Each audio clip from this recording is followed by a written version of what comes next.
Okay. Hey, what do you say? Let's see if we can do it this way. There we go. Okay. This should be fine. All right. We'll wait until somebody joins up with us here. Hold on. I'm going to be like this, maybe? Wait, like this, maybe? Perhaps. Hey, we got one viewer. Hello, viewer. Just getting the bugs sorted out here, but thank you for joining the stream. The game starts at 7:30, so we got a little bit of time to kill in the meantime. That way we can amass some viewers, and that way we can also... Hello! T-Money, what is going on? Howdy. Yeah, thanks for joining the stream. Do you have a particular team that you root for?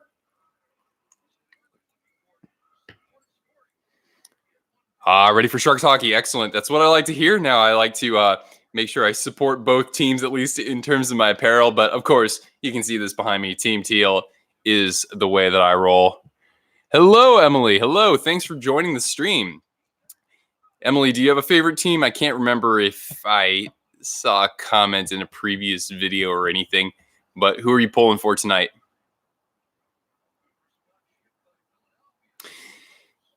Right. Well, while this game gets underway, about 20 minutes from now.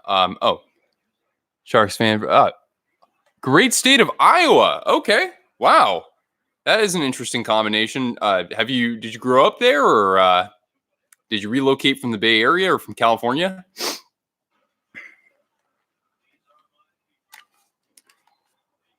I don't think I've... Oh, yeah, that's right. You are a Preds. Okay. Cool. Very cool. Well, awesome to have you along here. If you hear a loud noise, that's because I live by a train station, so I get to hear this about 50 times a day. Yeah, actually, when the Preds were first in the NHL, I was actually digging on them. I liked those old school uniforms for sure. But yeah. In the meantime, I've got I did grow up in Iowa, became a Sharks fan. Oh, okay. Nice. Yeah, I mean, when the Sharks first came into the league in 1991, that year, they made the most revenue in merchandising sales out of any North American sports team except for the Michael Jordan Chicago Bulls. So for that year, that Sharks teal was so hot that it outsold Canadian teams. It outsold other clubs. It had a huge impact. So yeah. Maybe I'll move this out of the way. In recent developments, I have this crutch here because I broke my foot on Sunday skateboarding. So I guess that means that my activities now are going to consist of getting work done and watching hockey. So that's about it.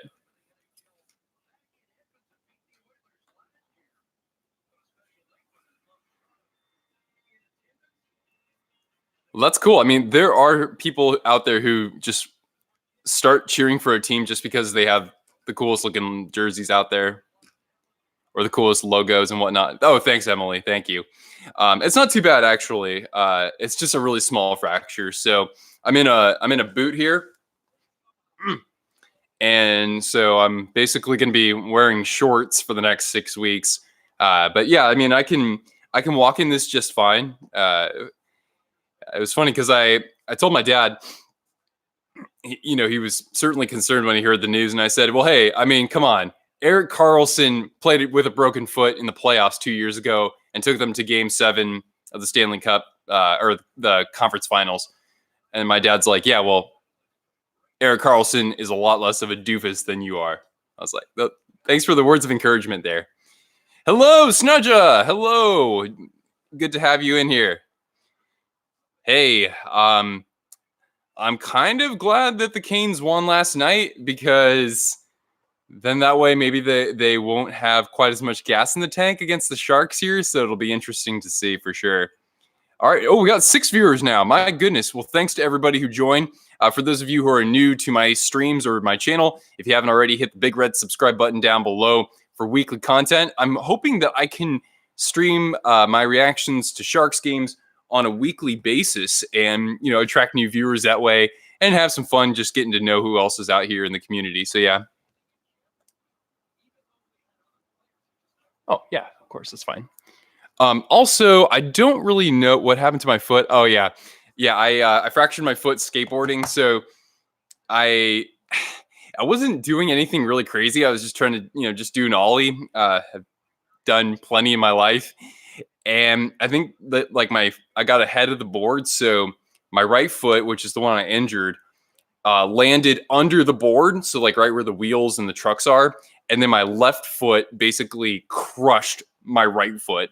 So yeah, it hurt a lot at the moment, but I was able to sort of still walk a little bit, but I knew that something bad had happened. So then I went to the physician, and then I got X-rays and whatnot. But yeah,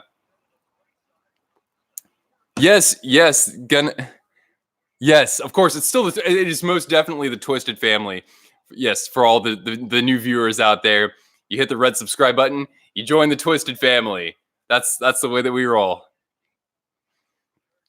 Also, I don't know how to do this just yet, but I will be hoping to appoint people as moderators as we go along and build up larger amounts of viewers. Because once in a while somebody comes in, don't really understand the community guidelines, and so they might kind of muck things up for whether intentional or not. So it's always good to have somebody just kind of patrolling comments and just making sure everything is PG or up to par with our standards here. But yes, Twisted family faux life. Hey AJ, hey, you guys have a 2-1 lead on the Flyers right now.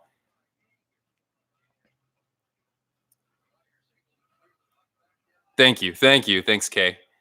Yeah, I mean, I'm feeling a lot better now that I'm in the boot, and I know that it's a pretty minor injury, so that's good. Um, it's actually better than when I broke my wrist, which was snowboarding. So my main fractures have come from skateboarding and snowboarding. Yeah, we'll keep an eye on those guys, Snudja. So for sure. Actually, I have the Flyers game up right now, or Edmonton versus Philadelphia game. I got to switch over to NBC Sports before I forget, though. For those of you who aren't regulars in terms of tuning into the Sharks, I wonder if we're going to get. Well, actually, I don't know if she's going to be in San Jose at the moment, but at some point, well, she's already done one game. But Kendall Coyne Schofield, there we go. She's now a part-time member of the broadcasting team, so that's pretty awesome. Let's see. Okay, flipping over to NBC Sports. You snowboard too. I bet there might be some good places to do that in Western Canada. I have never gone riding there. I've only been to Whistler one time. That's the only time I've been there, and I've been to Victoria. So, and technically I've been to Toronto, but that was when I was like 4 years old. But yeah, snowboarding is a lot of fun. Absolutely. The only problem is that we had years of drought here in California. So like I stopped riding during that time. Jasper is a good place to ride. Yeah, I imagine so. I'm sure it's a little less crowded than going to Banff too.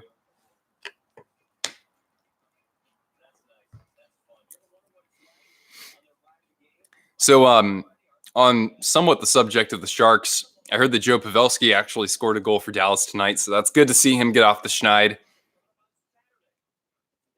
Ever been mudding? I'm not sure I know what you mean, Emily. You'll have to explain that. I'm not entirely sure. I imagine that mudding is different than mud wrestling. Oh, another train. Sorry.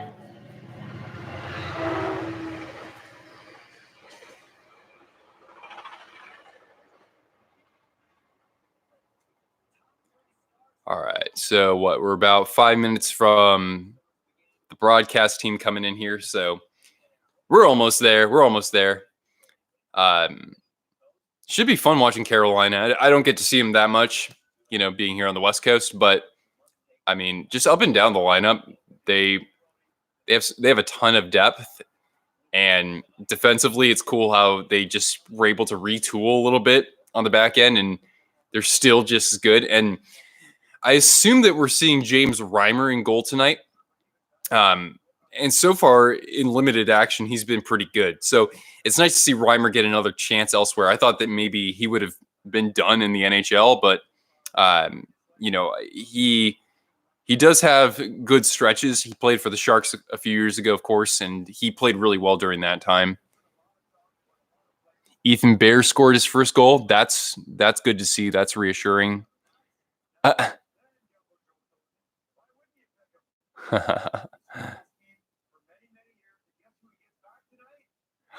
Oh, okay. So have I ever driven an ATV through the mud? No, I've done ATVs on the beach though. That's pretty fun. At Pismo Beach, a couple hours south of here. So that's pretty neat. But no, in terms of mud sports, I'm not as involved. Unfortunately, you need it to rain, and it doesn't rain. It doesn't rain that much out here. Oh, hey now. All right. So, who's going to score the first goal in this game tonight? Do you have a team? Do you have a player who you think is going to light the lamp first? I want to know in the comments.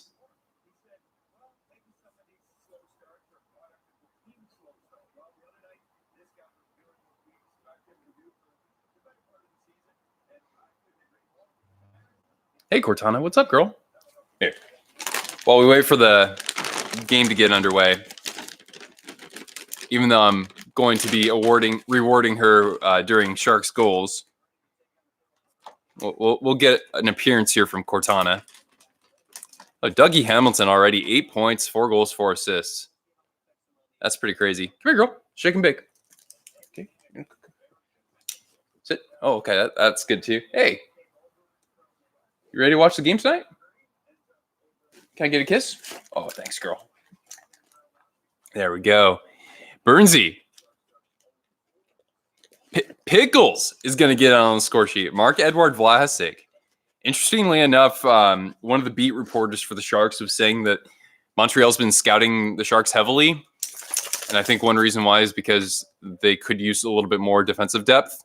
So there's it's mostly fan speculation that Vlasic could be somebody potentially who could get dealt there. I was thinking more Brendan Dillon just because Dillon is in the last year of his contract. But yeah, the Sharks, I don't think they would turn that down. If they could get a decent third line winger or something. Not to mention draft picks, because as we know, the Sharks have no draft picks. Pretty much no draft picks next year. They have like a second and a fifth. So Brent Burns could light the lamp. I'm hoping that Erik Karlsson can light the lamp. He played very well offensively. Actually, he had an overall solid game. Probably easily his best game of the year against Calgary. And a couple times I actually thought he was going to score. Surprised Vlasic has never gotten real consideration to be a captain for. Yeah, that's a great question. So when Joe Pavelski left, by that time I was thinking that Couture would still emerge as the captain, but I thought the guy who'd be next up would actually be Vlasic. He reminds me of Couture in that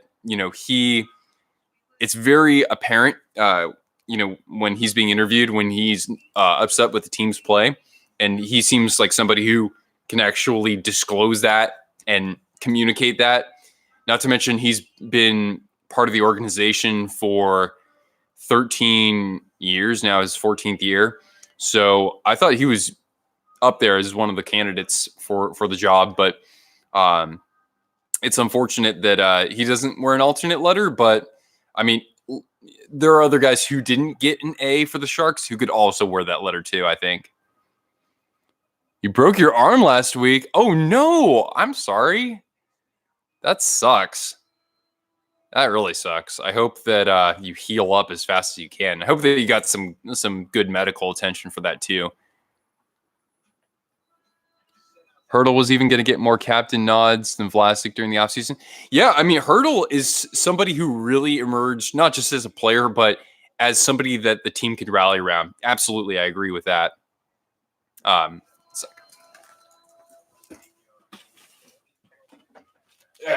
Okay.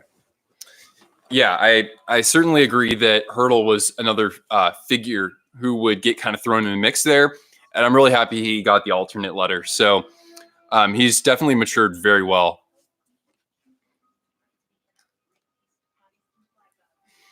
However, it's crazy that Hurdle just scored his first goal in this past game against Calgary, but he's going to get his points. He's going to get his chances for sure. Hello,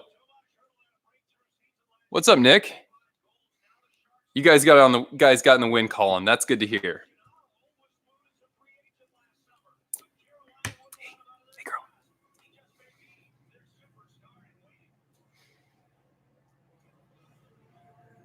Okay, so now we're getting to the actual game broadcast. Of course, it's going to be a little while till the puck drops, or 5 minutes or so. You guys actually might be able to watch the game ahead of me because I'm watching through Sling TV, so it's not through cable. There's a bit of a delay there, so my reactions might come a little bit late, but this is more about just kind of hanging out. It's more of a hockey hangout with a game going on in the meantime. But yeah. Wow.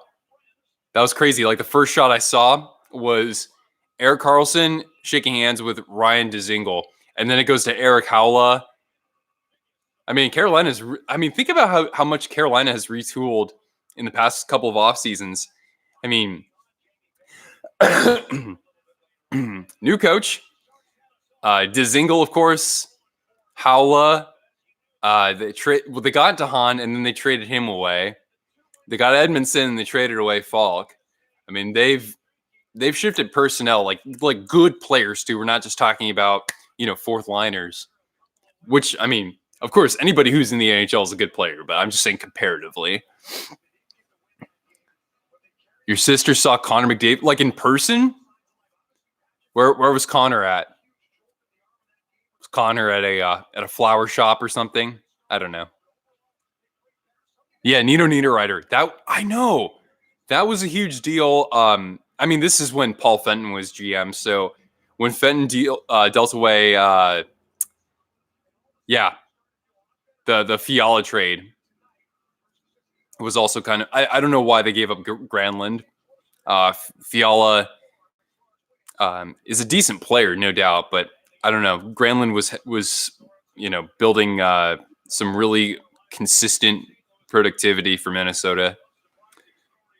Yeah. El Nino, as they say. So yeah, Carolina's 6-1. I mean, I thought that they would still be a great team because as competitive as that division is, like statistically, Carolina was the best team in that division. So like I looked at the main stats over this past season, obviously goals for, goals against, shots for, shots against, power play, penalty kill, takeaways versus giveaways, all that stuff, like 15 or 16 categories. Carolina was easily the best team statistically in the Metro. So I thought, all right, they have a good foundation. They're still a fairly young team. And so why can't they actually win this division? So, yeah, I think that this start is definitely impressive, but I'm not entirely surprised to see that. At a dinner. Oh, whoa. She was out having dinner and saw Connor McDavid. That's pretty cool. I mean, I wonder what kind of like entourage McDavid has to travel with to not get heckled all the time or get, people coming up to him and be like, will you sign my face?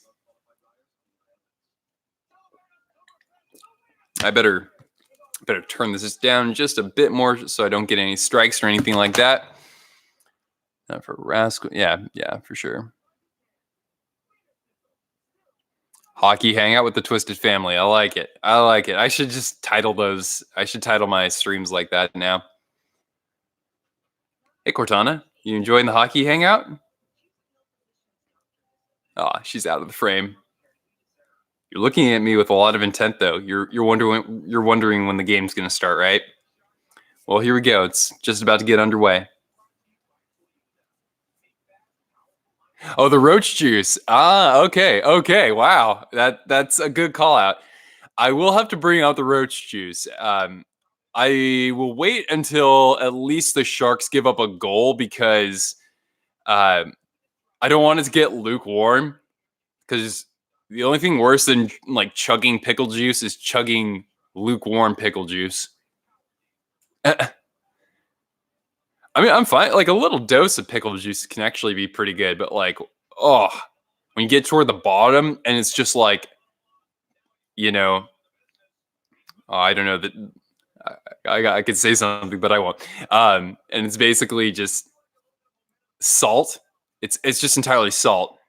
Halfway through it, it's so gross. Okay, we're almost ready. Get the puck dropped, everybody.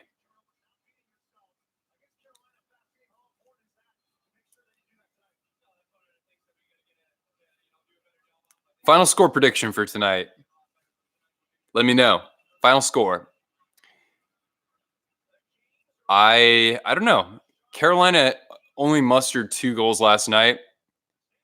So I have a feeling that they're going to kind of come back to the whole, Corsi possession game that they dominated with last year.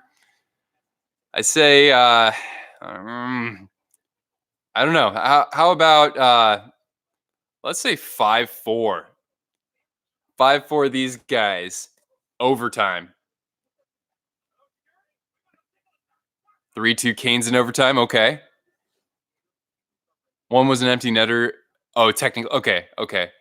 Got it. So yeah, really that goal that the Canes were in yesterday was like a 1-0 game essentially. Yeah, I think things could open up a little bit more tonight.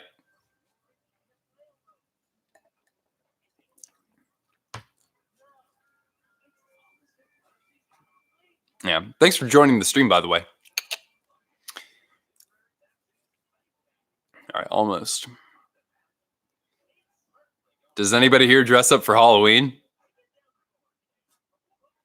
I figure that now with my foot injury and the cast or the boot, and now that I can only wear like shorts, I should just put on a hockey shell and just I don't know, like shave my beard a little bit. Maybe I could pull off an Erik Karlsson for Halloween. It sucks because I recently had a costume as John Wick. Like I had that thing down, but unfortunately now that I can't like wear full length pants, it just would look weird. So I won't be doing that.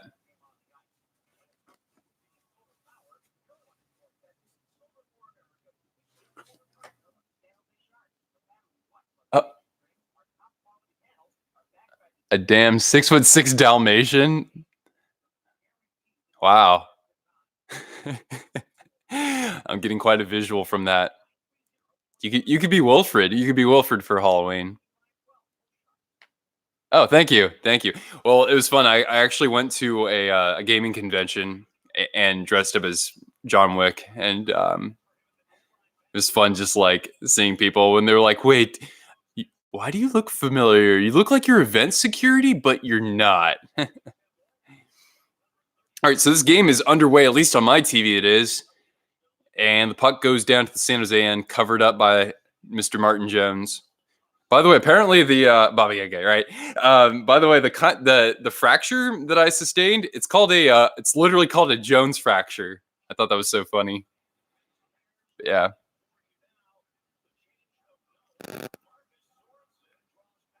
Oh, okay. So Marcus Sorensen did return for the Sharks. That's good to see. He was injured, I think, in that game against the Ducks. So he missed the last couple of games. And here are the Canes in the Shark zone. They're trying to dump it around, but is retrieved by, looks like Karlsson and Looks like we're getting an icing call the other way. Nope. They're going to let him play. I like that. Okay, now the Canes in transition. Oh, nice little pick play there from Carlson. Oh, the Sharks. Oh, almost an early chance there. And as we know, the Canes are wearing those road uniforms. This so edgy.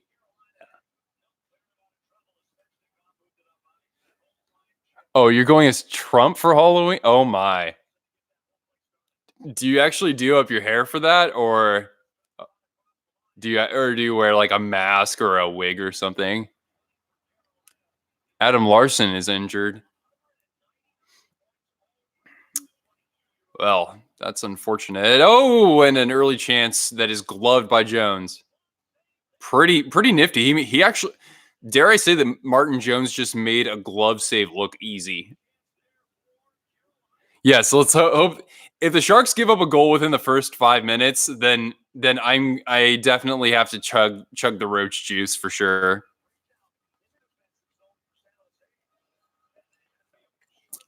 This is a little bit more pleasant. This is just some Diet Sprite or Sprite Zero, as they call it.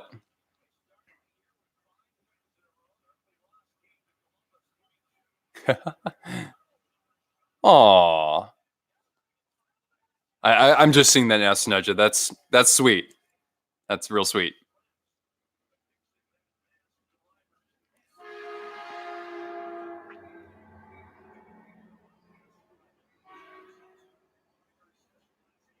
I actually have a friend who has to go visit some family in North Carolina for Thanksgiving. And he thought, oh, it'd be fun to watch some hockey. And he saw that the Sharks were going to be there December 5th. So that's a little bit after that holiday weekend. And he's like, should I do this? I'm like, yeah, you totally should go. He's like, all right, I'll extend my vacation. That's what I would do if I was already out there.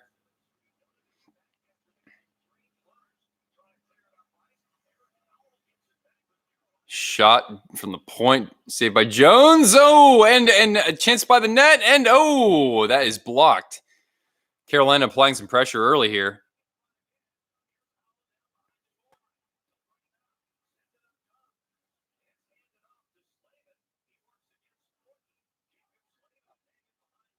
Mm-hmm.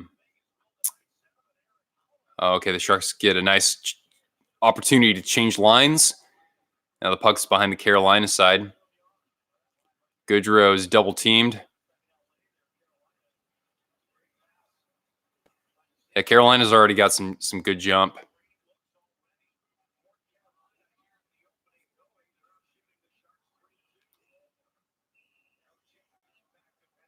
Okay, we get a little whistle here.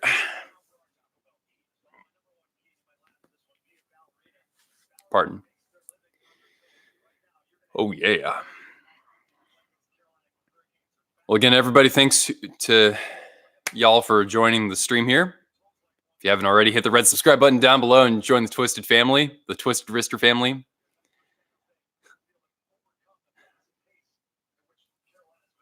All right, just about 2.5 gone by here, so not too much hockey elapsed.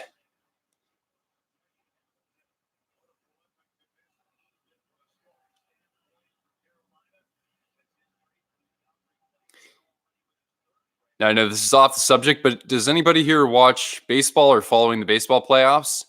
Because I, for one, I'm definitely happy that the Washington Nationals are going to the World Series. That's pretty cool. They haven't done that in their franchise's history, or at least not as part of Washington. So that's good to see. They're kind of fans over there are kind of enjoying some recent successes for Washington sports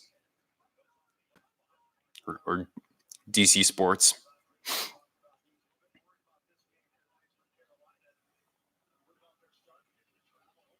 Oh, right on. Oh, I forgot if I asked you this, Snudja, but does that make you a Dodgers fan? But it's nice that you're happy for the Nats. I mean, that's the Dodgers are kind of snake bitten.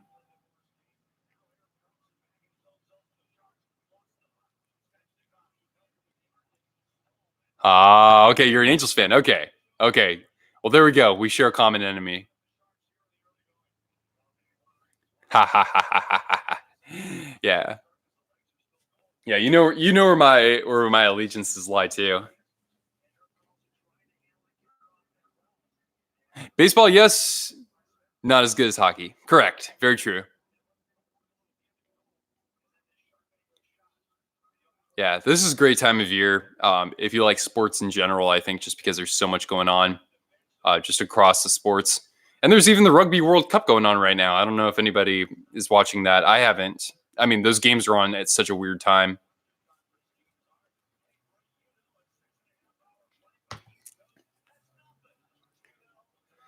Well, the Sharks haven't gotten any 5-on-5 zone time yet, as we're about 4 minutes through the period here.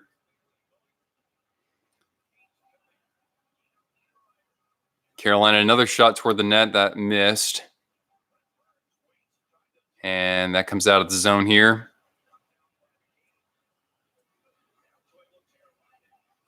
All right. Well, you are always welcome to hang out.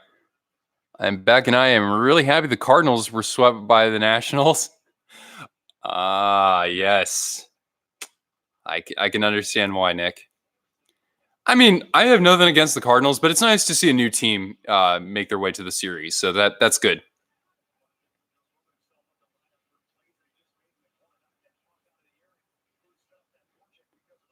I mean, St. Louis already had their championship, so there you go. Here we go. Oh, shot from the point. Nope, that is blocked. Jumbo behind the net in the Jumbo office, but no one's there to support. Harper gets to watch from, yeah, right. It was crazy because I don't know if you saw this image, again, sorry if I'm talking about baseball too much here, but the Nats clinched at 11:59 Eastern time, and then at 12 midnight, it was Bryce Harper's birthday.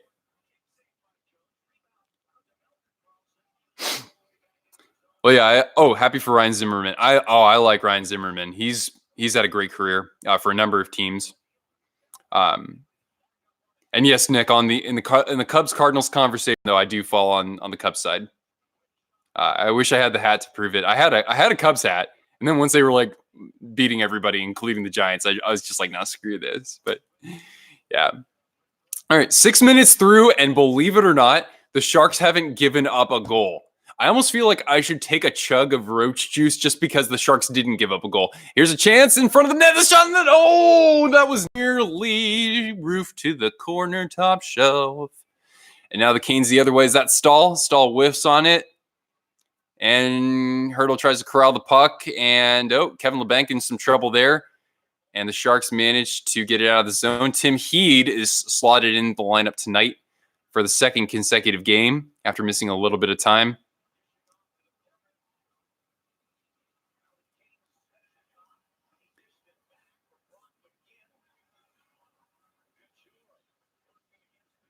You know, the Sharks, they only have two, through 6 games, they only have 2 players with 5 points or more. That's Burns and Couture. So it was interesting because, they were struggling a lot early on to get goals. The goals are starting to come a little bit more now. But even so, what you see with the Sharks is that they can be as deep of a team on the score sheet. Got a lot of guys who can put up 50 points. Yeah, Carolina's still humming and buzzing. Not as many shots getting through to the net, but they're kind of shooting from all ends or all points of the zone. Yeah, 7-2. 7-2 already are the shots on goal. So Carolina, 7 shots through 7.5 minutes. But, I mean, Jones is somebody that if he can kind of withstand those first couple of minutes, and even if he's getting barraged out there, he can actually look great in those kinds of games.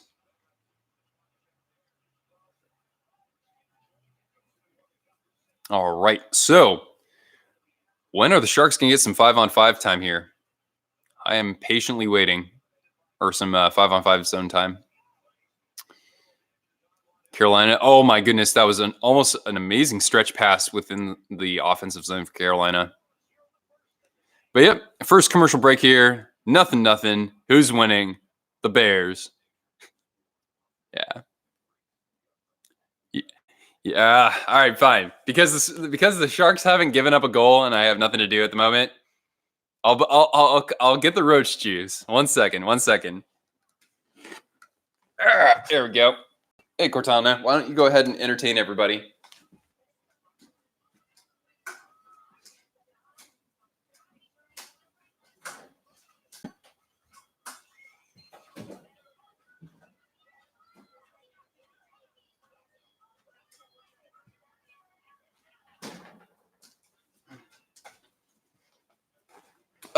There we go.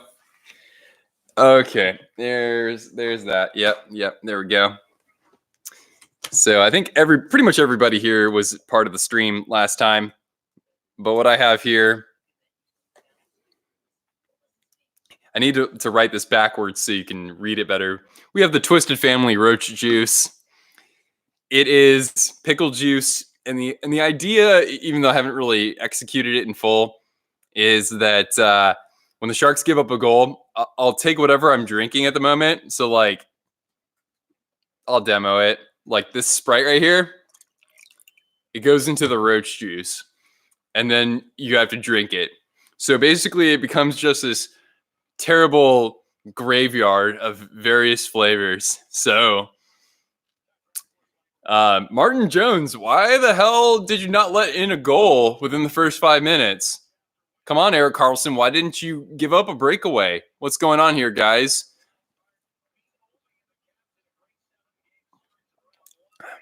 Oh God, that tastes so weird. That's worse than just like drinking straight pickle juice. There we go. All right, there we go. Anyway, we'll see where the night takes us with that.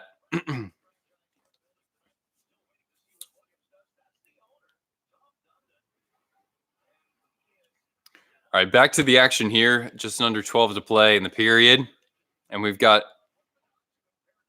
neutral zone contest that's won by the Sharks, and they take it in. We got Labanc and Tomas Hertl. Oh, here's Labanc. He shoots from a weird, awkward angle. Doesn't quite get it on net. Now Karlsson from the point.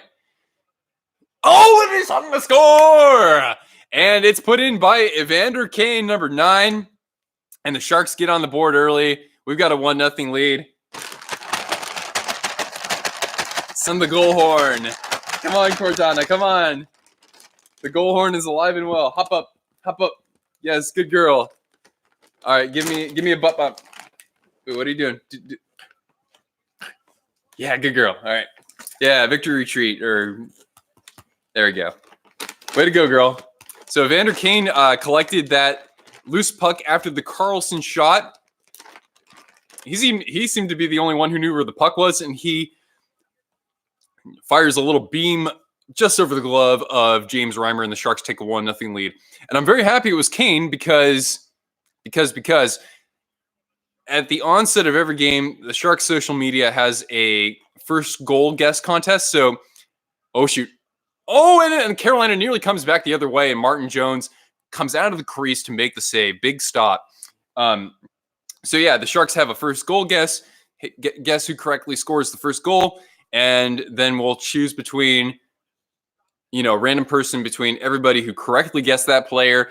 And if you're chosen, you get a puck signed by that player. So I actually chose Evander Kane tonight. So maybe, just maybe, I'll get a puck from him. That'd be so cool. Yes. Now, that's a good second line. That is a very good second line. They're kind of stacking the lines a little bit more by putting Labanc up there with Hertl and Kane versus putting Labanc at the third line with Thornton. I don't think they need to really worry about that now that they got Marleau. And then that way they can, I think that Joe can play with good. I think he was playing with Goodrow in the last game. Anyway, Joe's out there with the puck right now, and a shot from the point from Karlsson. And Karlsson got back in time before it could be a breakaway, thankfully. Let's see if Jones can hold the lead for at least 3 minutes. Tall order. Definitely a tall order. He's already faced 10 shots. Thankfully, he stopped them all. But I mean, that that was a really good response that Carolina had right after the goal too.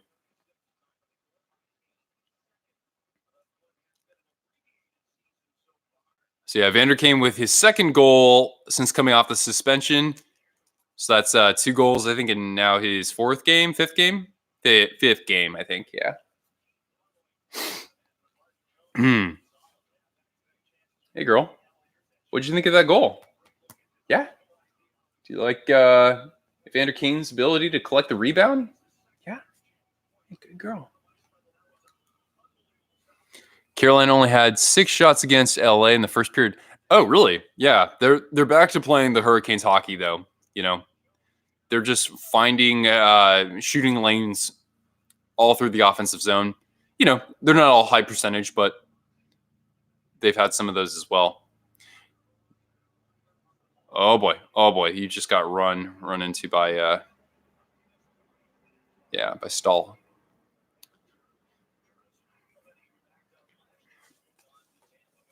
There we go. So yep, back to a commercial break here. The Sharks are up 1-0. Hope most of you are happy with that. I certainly am.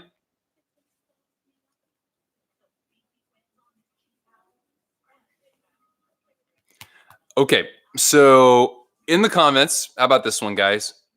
Let me know which player besides James Neal who has surprised you the most through the first 2 weeks of the season.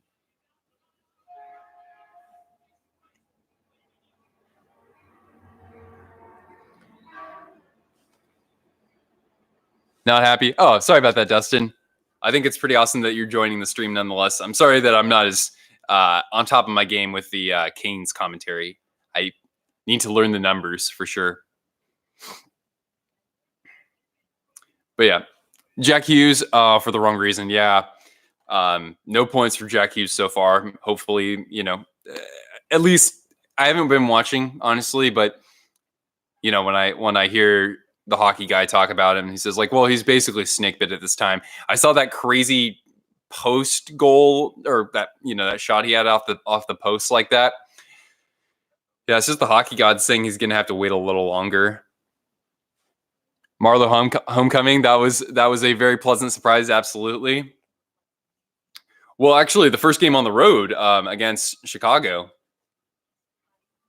But yeah, that was a pleasant surprise when it seemed like the Sharks weren't going to sign him. Any other surprises you guys can think of out there for individual players not named James Neal? Hey.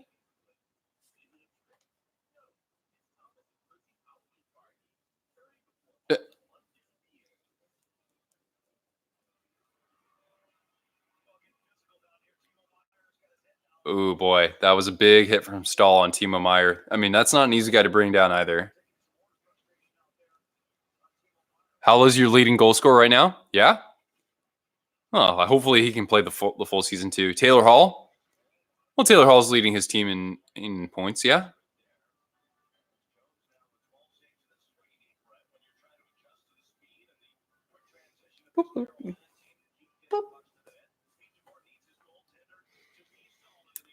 Okay.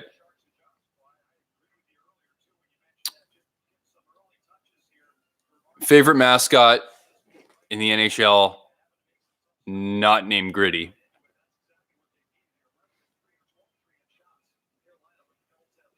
You're not a fan of the Hurricanes road uniforms? Honestly, I'm not either. I just wish that they would have. Oh boy, that was another high percentage chance that Vlasic was lucky to get his stick on. Tommy Hawk, yeah. Oh, Tommy Hawk earned my respect by. Oh boy, that's a goal from the Hurricanes. Just an open shot from the slot by Dougie Hamilton, his 5th goal of the season. Wow. He had an open shooting lane, and there was a screen in front too, and just rifles that one by Jones. So yeah, wow. Got to look at this one again. Yep, he just kind of he has some time to prime his wrister there, and he rifles that past Jones. Great shot, 1-1. Yeah, Tommy Hawk definitely got my respect by defending himself against that fan. Make it 3 full minutes. I don't think so. Wait. Okay, fine. Because Jones let that in within 3 minutes of the first goal going in. We're getting outshot 13-3, by the way. Oh, that's gross. Okay. Still on the fence about the new road jerseys. Yeah.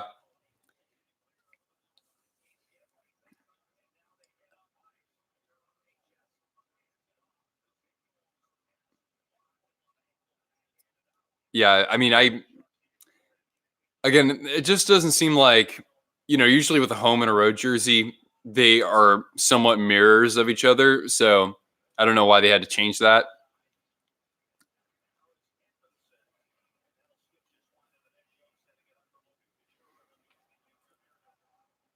Wild Wing is definitely among the most badass mascots. Yeah, that mask is that alone I think qualifies him.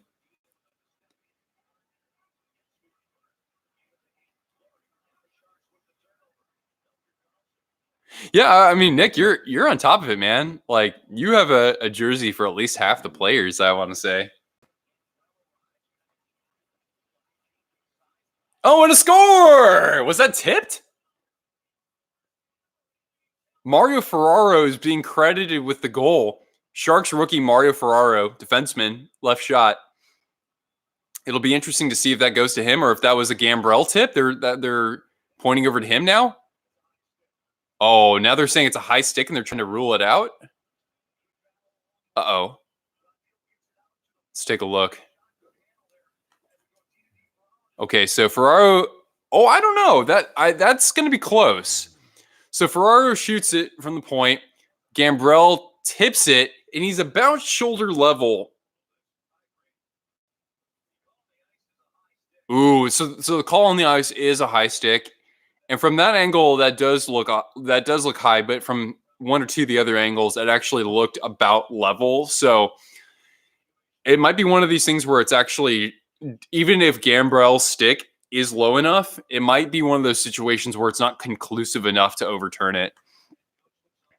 You think that looks like a good goal? Yeah, I mean, again, like two of the angles I saw it at looked okay. Like right here, that one there looks above the crossbar, but I don't know where the puck is touching in relation to his stick.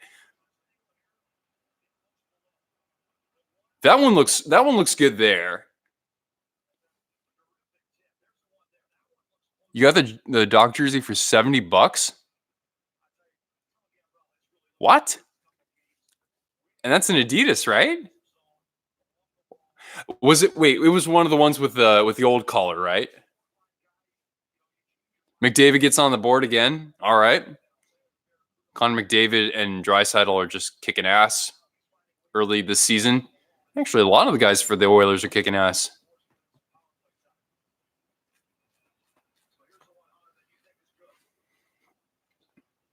Yeah, that angle makes it look like a good goal. Here we go. Oh, they're saying it's a high stick. Yeah.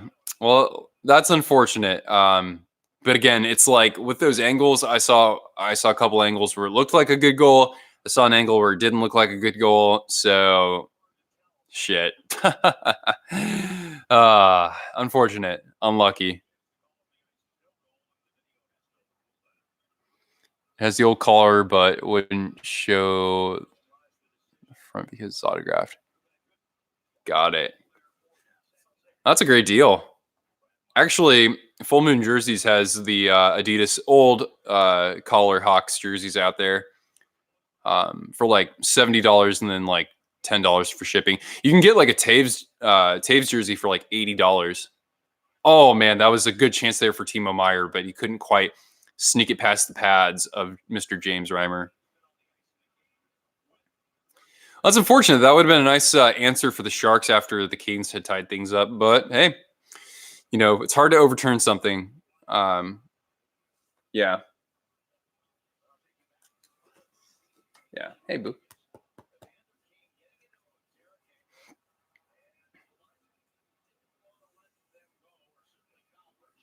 I don't know why they're showing this right now, but they're actually showing the footage from the preseason game with Vegas where Evander Kane got all feisty with the ref.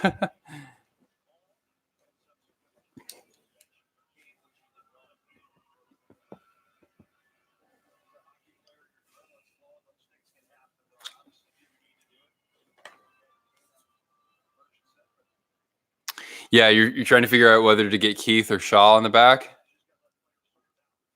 Well, you don't. Do you have it? Do you have a Shaw right now? I can't remember. You have one of the black alternates that's Shaw, don't you? I don't know. I'm just blowing smoke. Like the Blackhawks, even though I'm not like a fan, I I still want to collect like 3 more of their jerseys. Oh, you don't have Shaw. Okay, well, I mean, God, if he plays like he did against the Sharks in the home opener, then go for it, man.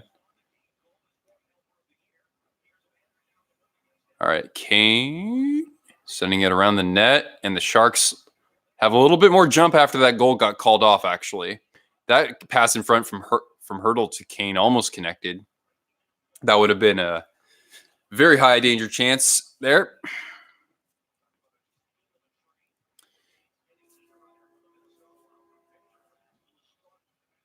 Alrighty now. It's about 6 more minutes left in the first period. Still a 1-1 game, of course. Wow, Nino Niederreiter had 30 points alone with the Hurricanes after being dealt. That's terrific. You just got a Mighty Ducks jersey for $40? That sounds pretty good to me. Is that like that's like original logo, eggplant and teal?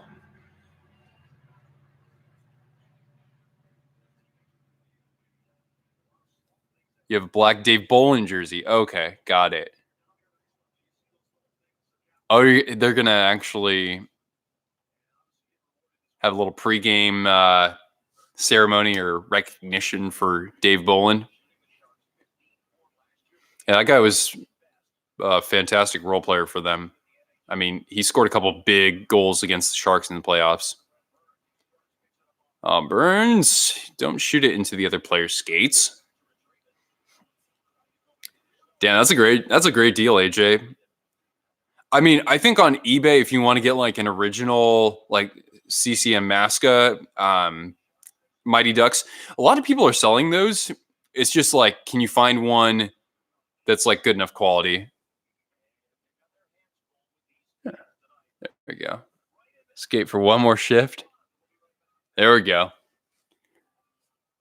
Here's a question. If San Jose didn't have a team, what team would you go for?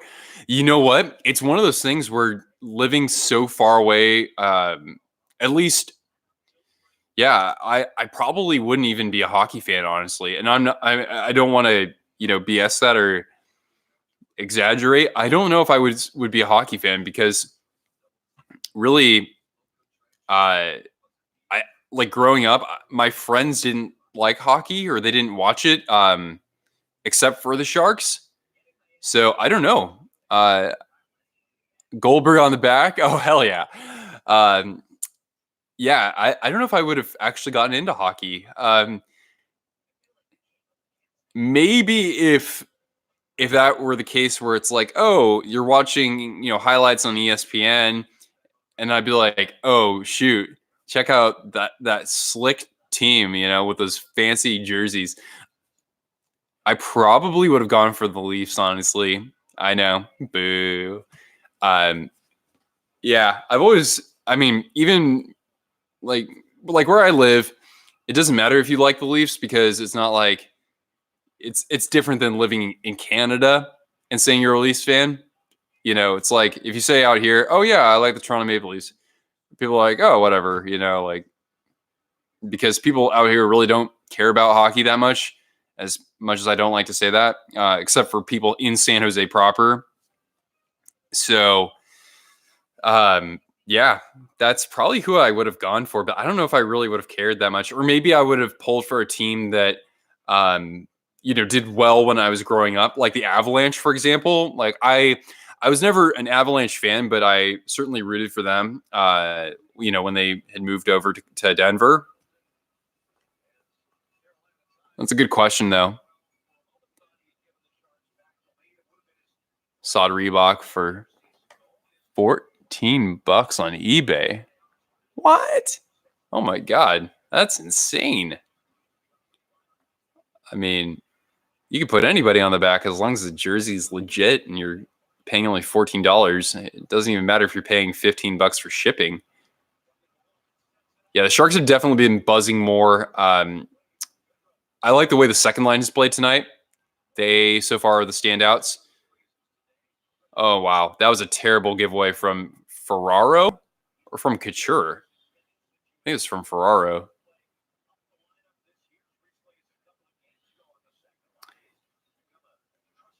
Oh wow. Hmm. You.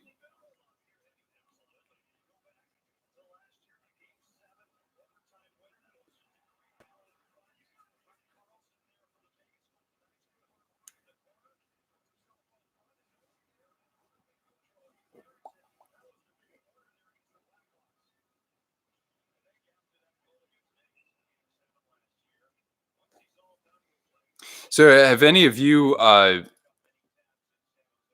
any of you visited any other NHL arenas other than the one for your favorite team or the one that's closest to where you live?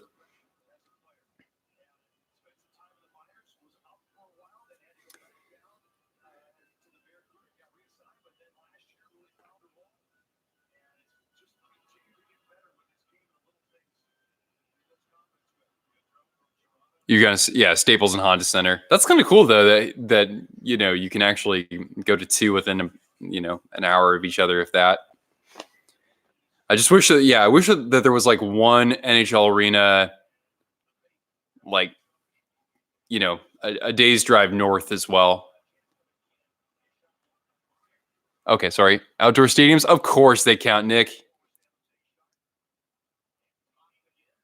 Are you planning on going to Arizona this year to watch the Kings and the Yotes? That's cool. Yeah, that's only about a 5-hour drive or something like that. Staples Center for the All-Star game. Nice. Yeah, Seattle will be soon. Yeah. Seattle's like a 13-hour drive from where I live, but I don't know. I mean, 2 years from now, I don't know if I'll even be living here. Just might think about going somewhere else. I'm so glad Seattle's getting a hockey team, especially after they lost the Sonics for basketball. Been to the AHL teams arena in Charlotte. Okay. Boy, if you're going to watch minor league hockey or anything that's not NHL hockey, that would be the place to go for the Checkers. By the way, I sincerely approve of the trade. I forgot who even gave up trading one of our guys to the Checkers for Trevor Carrick. Yeah, when I heard we got Trevor Carrick, I was like, I like this. I'm surprised that he didn't actually contend as much for a Sharks roster, but he played in a couple games for us already, and he didn't make any mistakes, and that should be a Canes penalty. There we go. So finally something a little different here in the action, as Nino Niederreiter is going to go off to the box for tripping, and the Sharks are going to be going on the da da da da. Yep.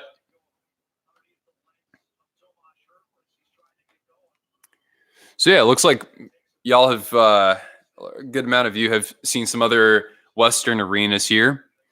And then Nick S. Blackhawks here. He went to the Winter Classic last year. There you go.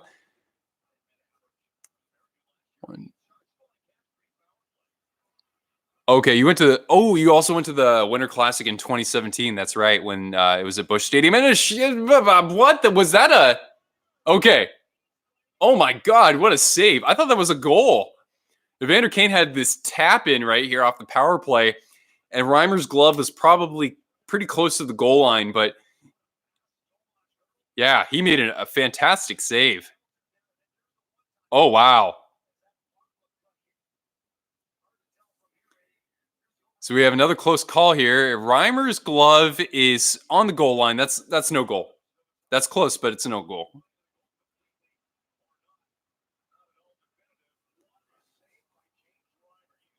Wow.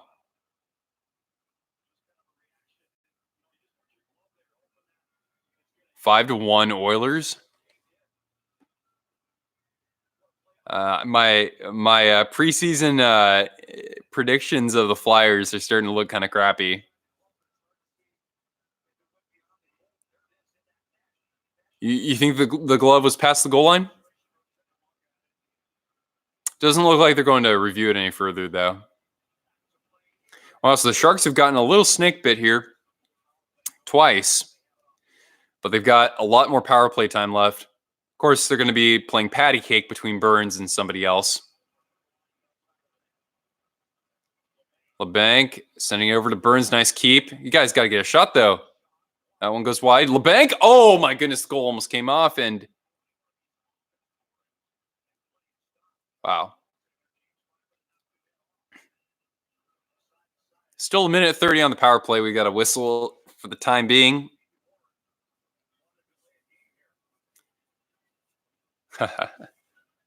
Hey, girl. The Sharks are on the power play. Aren't you excited? No? I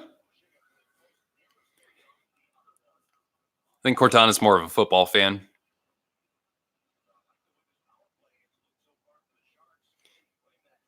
And Burns keeps it in. Oh, he almost had an open Logan Couture there.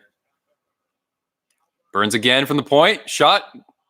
Deflected.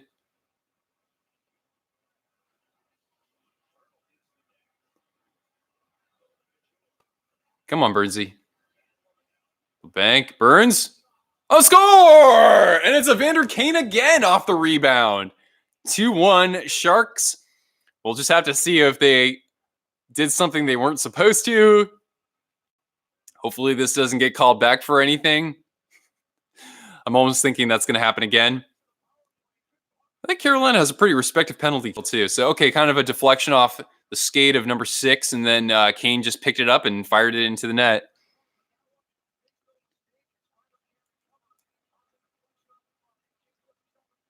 Oh, wait, so Nick, you actually work at a shop that sells hockey gear.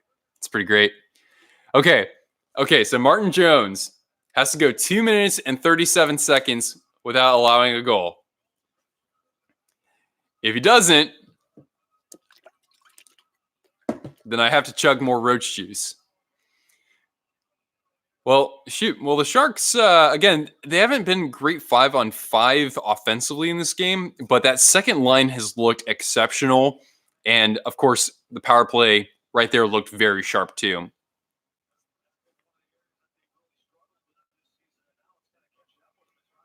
Hey, AJ, don't the Oilers have like a crazy power play to start the year?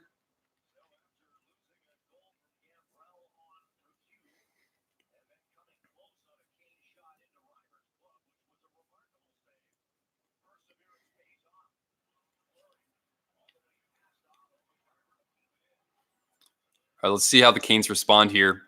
See if they have as much jump as they did early in this game. Oh yeah, Jake Gardner's on their team. I forgot about that. So then after this, the Sharks will be. This is kind of an interesting one. San Jose hosts on Saturday against Buffalo, and then they have to go on the road to play some teams in the Atlantic, starting with Buffalo. Yeah, Oilers' power play has been nuts. I need to watch more highlights. Oh, the Sharks almost committed a penalty there. I thought that was borderline from Burns.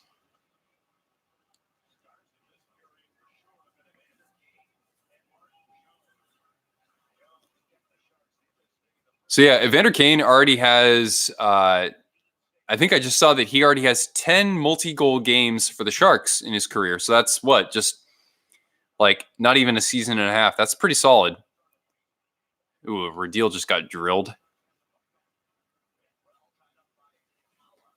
Hey, what's up, buddy? Yeah, I am a Vikes fan. I'm born and raised here in California, but since I was 10 years old, Minnesota Vikings, Skull Squad, great game against the Eagles.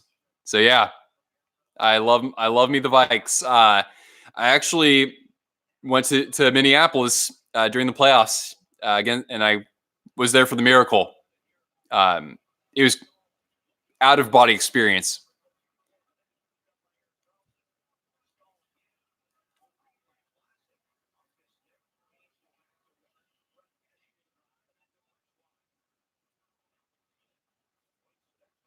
All right.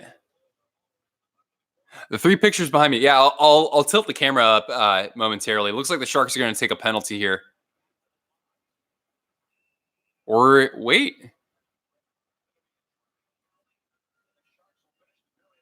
Oh, it looks like Carolina's being called for a trip. Yeah, I'll show the pictures momentarily. Give you a little. Well, there isn't that much to show off in this room. My where I actually film my videos upstairs is a little bit more interesting. Could have gone, but if the Falcons won, I would have went to the NFC Championship game. Oh man, I know. I was listening on the radio during the Falcons Eagles game, and I was actually going to a Gophers hockey game, and I heard it on the radio when Julio Jones couldn't catch that pass. Oh, that was so bad. Oh, that's another goal. And it's a hand. Is that going to be Burns or is that a tip from Evander Kane? Evander Kane has a hat trick in the first period. Unreal. Goal horn. Victory treats. It's the goal horn. Here we go. Here we go. Hop up. Hop up. Sharks score. What? What? Yeah. That was a Burns shot pass. Kane had slipped in behind the defense, and he fires it in. Here, come up. All right, give me some butt bumps. Chicken bake. Boop. Boop. Wait, that was more of a shot there. There you go. Yeah, hat trick. Woo! Yeah. He scored a hat trick already, Cortana. High five. High 10. High 10. Protein. Yeah. Yeah. Woo! I don't believe this. The Sharks power play has just flipped the switch ever since the Nashville game. Wow, they haven't gotten that many power plays since then, but when they've had them, they've looked much better. What type of dog? Oh, so Cortana here is a. Well, what are you, Cortana? You don't. We don't even know your entire makeup. So she is a mix of coonhound and a couple types of shepherd and some other stuff. So I just tell people she's a hound shepherd mix. Yeah. And we're just about 12 seconds until the intermission here. The Sharks trying to hold on while Carolina, I'm sure, is pretty pissed off. I mean, this could be a 4-1 game at this point with a couple of callbacks that have happened against San Jose, or close calls, I should say. And that's going to do it for the first period. Wow. So Carolina dominates the shot clock early on, 13-3 at one point. Martin Jones stays strong in net. The Sharks don't give up a goal in the first 5 minutes. They actually score the first goal. And then Evander Kane on consecutive power plays has a hat trick at the end of the first period. What a game. What a game for number 9. All right, so okay, well, we got some people in the comments here. So yeah, Oilers' new third jersey.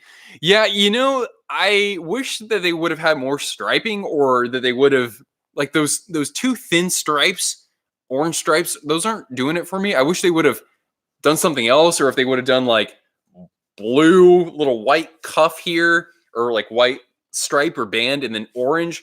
Like that would have been okay, I guess. I don't mind them doing a navy jersey at all. But yeah, it seemed a little incomplete. That was just kind of my thought there. Yeah, the Falcons game. Here's to the victory, puppies. Exactly. I mean, you know when I say victory puppies, like that's me stealing that from Steve Dangle, of course. But like the he's like the creator of hockey YouTube channels. Really, I mean, I literally started watching Steve Dangle when I was in Denmark for a semester abroad 11 years ago. That's when I first saw his channel. That was like his second season. Anyway, let's see. Oilers third. Yay! What type of okay? Patty's return made this Sharks team. Yeah, I mean they realized that Patty, Joe, some of these other players they might not get another chance. So that's a huge factor there. And that's a hat trick. The first hat trick in Sharks history in the first. That is a great question, Nick. I can't answer that. I have no idea. If anybody scored a hat trick in one period, I know that Patty Marleau did it a couple years ago in the third period. But as far as the first period goes, I don't know. Maybe Jonathan Cheechoo when Thornton first came over. So that could be possible. Let's see. Your dog is named Cortana. Yes. Well.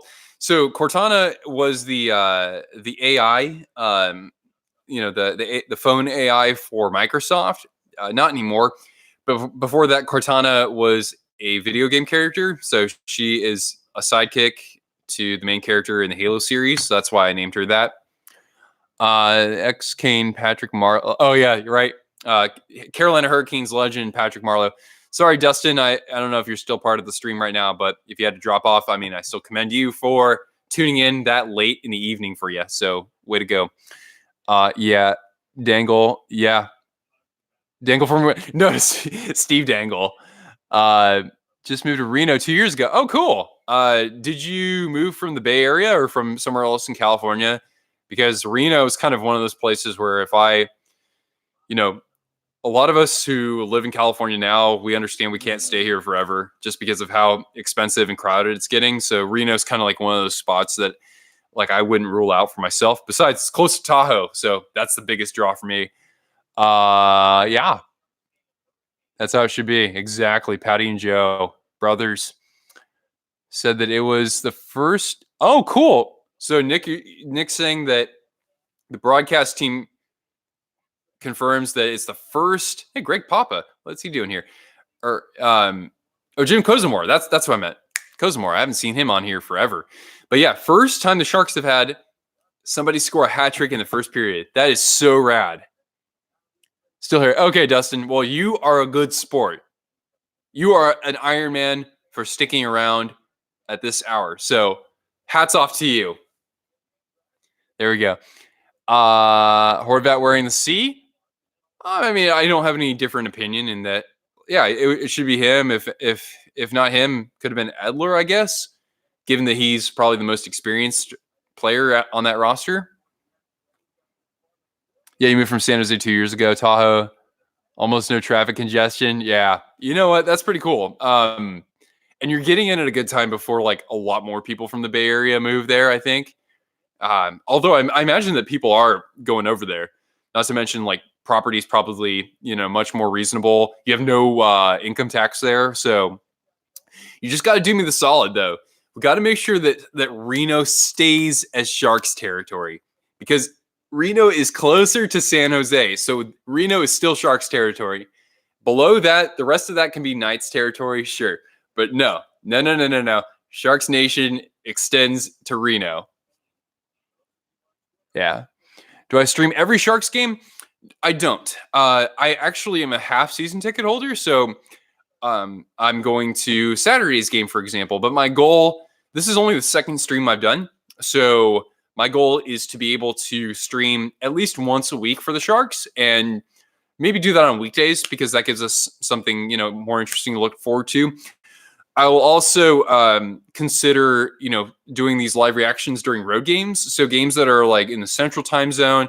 Maybe some games in the Eastern Time Zone if I can get home from work early enough. Then that way we can attract people from all around the continent. So yeah. Oh wow, lots of chatter. Thank you guys. It's been awesome. Seeing a lot of people come in through this already. So yeah. Doing better. Yes, of course. Yeah, it's kind of weird that Reno doesn't have a minor team now that Vegas is in there, and I mean My dream would be to see like Reno host one of the Winter Classics or like a stadium series. I know there's probably not a venue for that, but like if the game could grow into there, that would be wonderful. Why does the hat trick be for Evander Kane? Because this is a player I don't like. Well, yeah, I mean, if I weren't a Sharks fan, I can see why people don't like Evander Kane. Yeah, he kept his cool pretty well in Buffalo, and then when he came over to the Sharks, he was great. Actually, he fit right in with the locker room.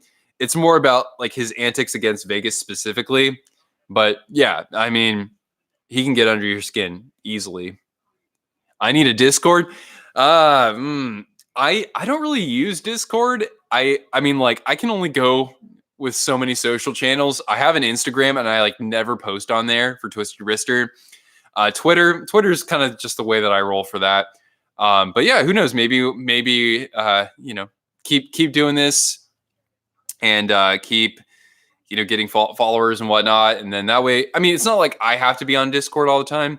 Like I know that Shannon has other people kind of moderate his Discord, and I think probably Neil does that as well for post to post. So like that's something that I would be open to a little bit later on, probably.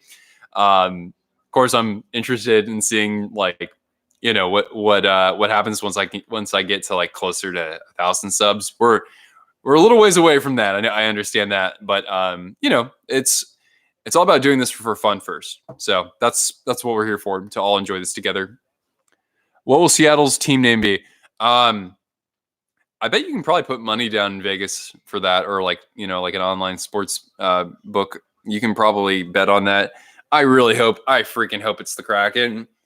I mean, come on, if you're in the same division as a team that is Wales, basically the Canucks, and then you're in the same as the Sharks. How great is that? Or how great of a like narrative is that if you become rivals with Vegas, it's like the Knights trying to slay the Kraken. That would be so freaking badass. I would love that. I'm gonna get my hat. One sec. Sorry.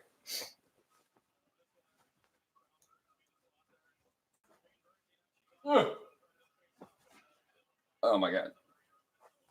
There we go. Yeah, so I'm hoping Seattle goes with Kraken. I mean, people who have suggested other names out there, I don't know why they never considered Sasquatch, Seattle Sasquatch. That sounds great too. Could have done that. Could have done like Seattle Grinders. I like that one. I know that there are a couple of connotations out there, but nonetheless, it fits hockey and it fits the coffee coffee industry there. Oh boy. So, I'm surprised my new profile picture is not showing up. Oh, I think your profile picture is showing up, Nick. Or at least it's different than the one that you were using like a month or two ago. Just be you, bro. Oh, well, that's probably some of the best advice. I think. I appreciate that because of the genuine vibes. Yeah, I mean, that's kind of been how I've done things on this channel and outside of it too. Like the product, I guess, or the outcome of my work has usually been just attracting cool people, like attracting and cultivating that genuine vibe that you're talking about. So, for example, if I was always talking about Leafs trade rumors and whatnot, I would get a very diverse audience, right? But that wouldn't always have the same sort of dynamic in terms of communication between me and the viewers or between fellow viewers. So that's a good point. Something like this creates an impact that I think is pretty unique. So I appreciate you pointing that out. Was I at the Sharks? Yes, I was. I actually recorded a fan vlog on my channel from Game 7 of the Sharks versus Vegas. And it's funny that you asked me that because, people said, "Oh, dude, like, weren't you losing your mind?" And I was like, "Well, I was, but it's crazy because I was at the Sharks Game 7 against Vegas, and I was also in US Bank Stadium for the Minneapolis Miracle. And I gotta say, like, even as a Sharks fan, um, I still think the Minneapolis Miracle is still a little bit crazier just because it was that one specific moment after the Sharks, because the Vikings had the lead that whole first half and they blew it.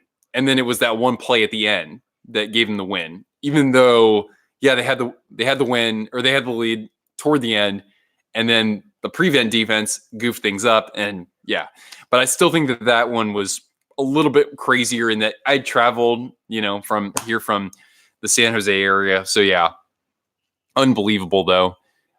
Get a Seattle jersey when they come out. Oh, well, I think it'll probably, I mean, within the launch window, I guess I will. So basically, wait until like Ben H Sports or like some other retailer puts them out for $130 or so instead of paying 180. Yeah, I would definitely get a Seattle jersey. Might as well buy it first before they become like our next biggest rival too. Because like when Vegas came out, I was like, oh cool, there's a team in our division that is new to the NHL. That's cool. And then I was like, yeah, all right. Oh well, they're doing really well. Hey, that's pretty good. And then they start beating the Sharks, and I'm like, man, this team. No, I was joking. No, actually, yeah, I was kind of like that. Not to mention they have beautiful jerseys. So it was such a guilty pleasure buying a Vegas jersey. Another jersey that I want to buy is I want to get a Seattle Thunderbirds one. The WHL team out there. They have so many great alumni too. I'm actually on the subject of Seattle. What I'm hoping to do is transition from using just iMovie for my videos to using Adobe Premiere. So Adobe Premiere, that takes more work in terms of, being able to create, starting from scratch, creating my own titles, creating like title cards, a little bit better text treatment, maybe some motion graphics in there or some very elementary stuff. I've worked in Premiere before and I really like it. But the thing is that I would be trying to up my game in terms of production quality. So I do want to make that jump. And what I want to start with is actually at least one video, if not a couple of videos that are all about the history of hockey in Seattle. So definitely talking about the Metropolitans. That would be, at the forefront of all that. But also talking about some of the other teams that were in the area, even if they weren't in the highest, level of play. I want to talk a little bit about the WHL, anything I can kind of amass from like junior hockey programs there, just to see how hockey has kind of grown over the years in the Seattle area. And so I want to spend a lot of time on that. I think it's going to take probably a few weeks just because of everything I want to cover there. But basically, I'm going to be doing that as sort of a project to establish new benchmarks for production quality. So bear with me while I work on that, of course. But hockey in Seattle, I am certainly enthusiastic about that. As somebody who has been there many, many times, I've been to Seattle more than any other U.S. city outside of where I live here. So yeah, absolutely. All right, new profile, Seattle Sockeye. You like the Seattle Sockeye? Okay, I think it's appropriate, but I mean, it fits obviously the region. But again, it's kind of like they would be seen as the prey for whales and for sharks. So that's why I don't quite see it working out. But I don't know. Maybe that's just me. I like Seattle Emeralds. I'm like the only person who likes that. But I'll stand by it. The first time I saw your channel was the Game 7 vlog against Vegas. Yeah. Yeah, man. That was that was easily the most successful video I've had on the channel. I was up till 3 a.m. doing that too. I mean, I was just like, I have to get this out. And I didn't think I'd even produce anything just because of the way the game was going. I just wish I was able to capture more. But the thing is that when you're vlogging like that, it does take some of the fun out, I will say, because you're trying to think about, oh, what am I going to capture? Oh, did I film myself? Did I, like, I'm reacting to the goal. I'm like, yeah, but then I'm like, oh, gotta get the phone. Yeah. So it's not quite as authentic as I would like. It'd be awesome if I just had like a mount or something with like a GoPro that could film me. I don't know. That would be a better way to do it, I guess. When will they announce the team name? I mean, there's been speculation that the new Seattle team's mascot will be revealed. What, at the All-Star break? Somebody correct me if I'm wrong. The Emeralds would never be the name for them. I don't know. I don't know what makes you say that, Nick. I mean, I know that people don't seem to like it as much. It's not getting as much buzz, but Emeralds, I don't know.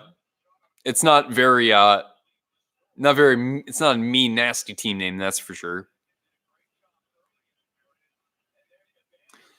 Wow. All right. So looks like intermission should be winding down soon. And then we'll get underway with the second period. I was like, oh, yeah, the Sharks are going to start on a power play. And then I was like, no, wait a second. They scored like 10 seconds after the last one, at least. Can't believe Evander Kane has a hat trick already. I mean, has the one period hat trick, has that even happened in the NHL this year? Has somebody else had a hat trick within one period? Did Pasternak? I don't know.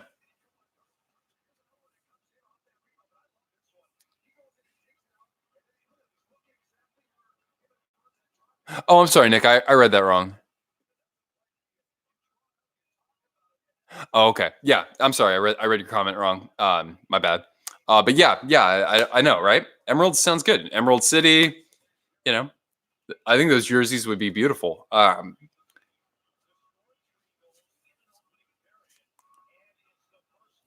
right, we're gonna get underway here. Seattle Emirates. What about like Seattle Swashbucklers? Then again, they don't have really any pirate history. I don't know. I've been on a pirate kick recently. Literally, the name or the job title that I have is called Programming Captain. I didn't come up with that name either. Somebody said, all right, we're going to call you the Programming Captain. I was like, oh, God, you guys are going to hate me like just 2 weeks after the job. All right, here we go. Start of the second period with the Sharks up 3-1.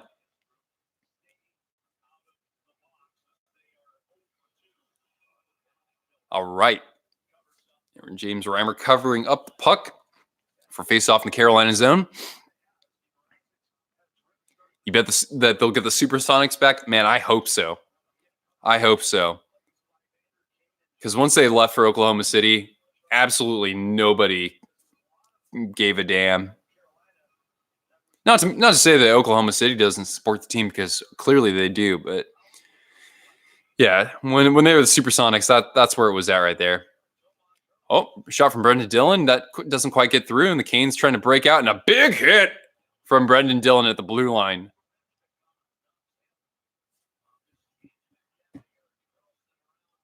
Oh my.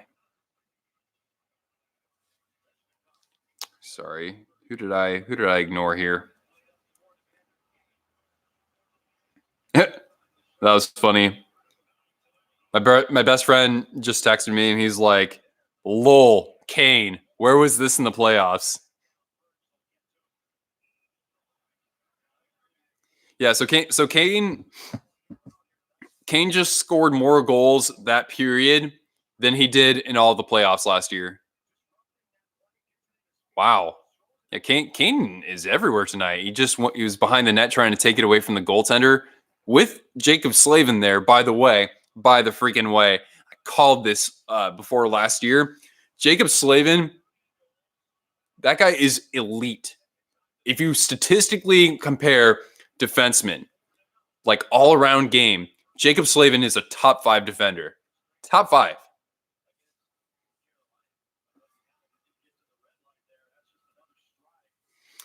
Got 9 viewers here right at this moment. Thank you guys for joining. If anybody hasn't already and enjoys weekly hockey coverage, especially regarding the San Jose Sharks, hit the big red subscribe button down below and join the Twisted Wrister family.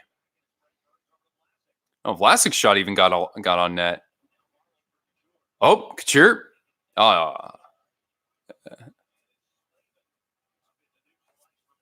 was actually pretty funny. I went to a game in Nashville last year, which was really fun. And we had these rowdy Preds fans behind us. All for good reason. They were enjoying the game.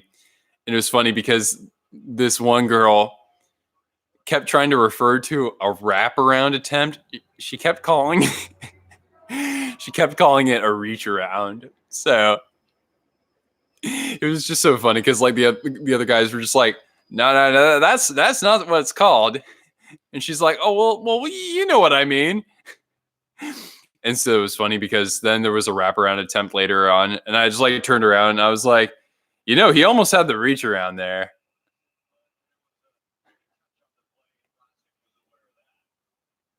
All right. So we got a 3-1 game. I was saying that tonight was going to be 5-4. So my prediction's still alive. I hate Nashville. If you're in the same division as Nashville, I can see that. It's a fun place to watch hockey. Although I've never been to the United Center, so I most certainly have that on my bucket list. Ooh, that almost Jones. I don't know if you saw that. Carolina cycling the puck here. Another shot, number 4. Oh. Here's Erik Karlsson playing defense. And he pins the defender up against the boards. I just wanted to point out that Erik Karlsson is playing defense this game. Oh, is this a breakaway? Come on. Oh, no, Reimer gets that puck in plenty of time. Otherwise, that could have been a breakaway for Gaudreau. And he wrecks the... Oh, my God. He just wrecked the defender there. I don't know why he had to throw that hit. But, I mean, it was a clean hit at least.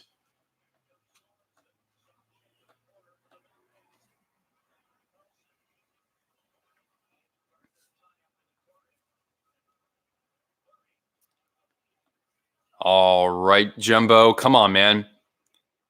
I mean, of course we want to see Jumbo win a cup, but man, he hasn't looked good to start the season, honestly. Then again, Thornton, if once he connects with a couple of passes, that can make a big difference for him. And actually, he did have a game-winning assist against Chicago, so definitely give him credit there. Come on, Lukas. So Radil is playing with Melker and Gambrell. Actually, that line played really well. The Gambrell line played really well in the last game against Calgary. Gambrell looked good offensively, but he looked very good defensively. He puts that one on net too. All right. So nice to see Gambrell with some confidence out there. There we go. Ferraro, and that is through traffic, stopped by Mr. Reimer. St. Louis and Nashville are close together as your most hated teams. Okay. All right, here. I got a question for our viewers out there. All right. What is your least favorite team that is not in the same division as you? So I can't choose Vegas or LA because they're in the same division as me. So at least for the time being, it's not always like this, but my least favorite team outside of the division is Boston.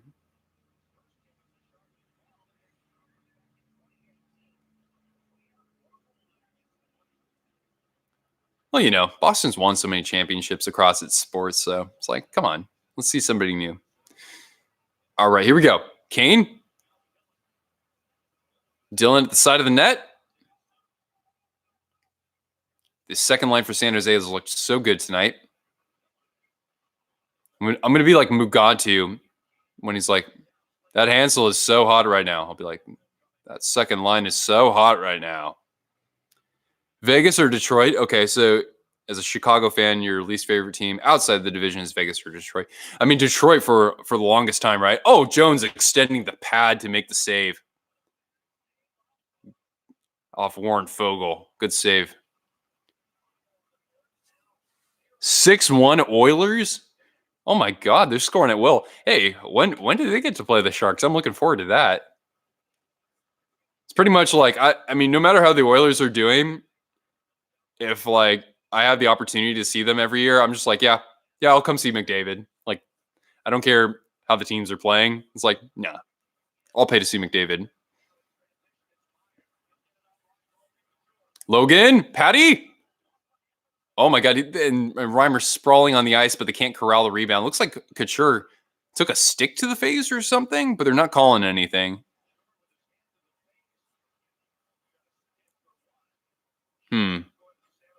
I hope Logan's okay, but he skated off the ice all right, so the captain should be okay.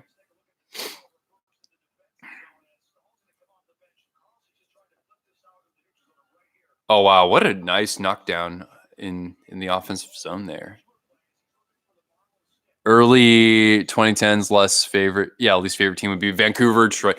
Yeah, I mean, in the early 2010s, I mean, everybody hated Vancouver. Actually, when they played Boston, I was rooting for Boston. I was so happy Vancouver lost.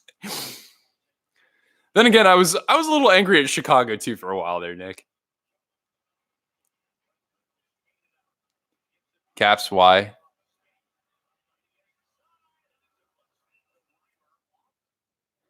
Why? Vikes, are you asking why everyone hated Vancouver? I think it was because people just hated Alex Burrows. Mostly Kevin Bieksa.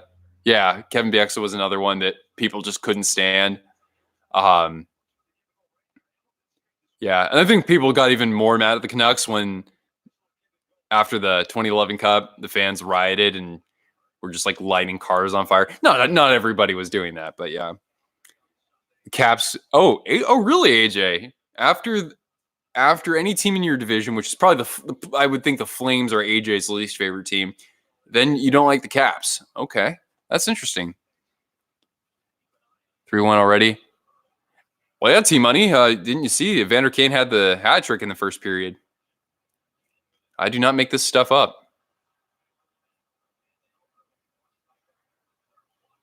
Oh, Hurdle almost had a wraparound backhander.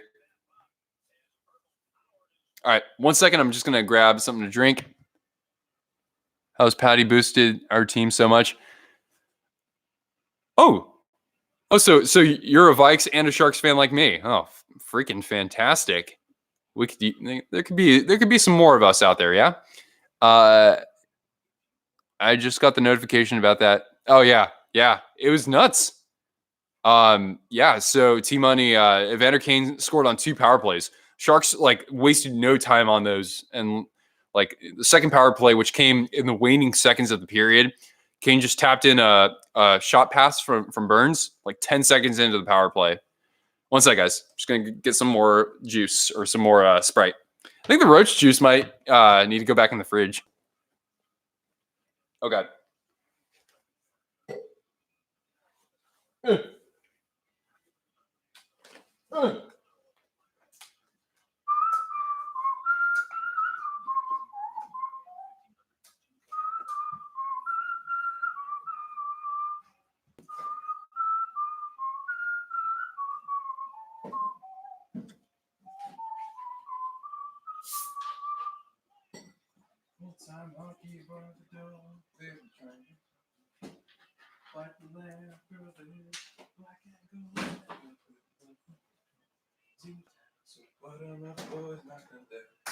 Drop the puck, it's time to go.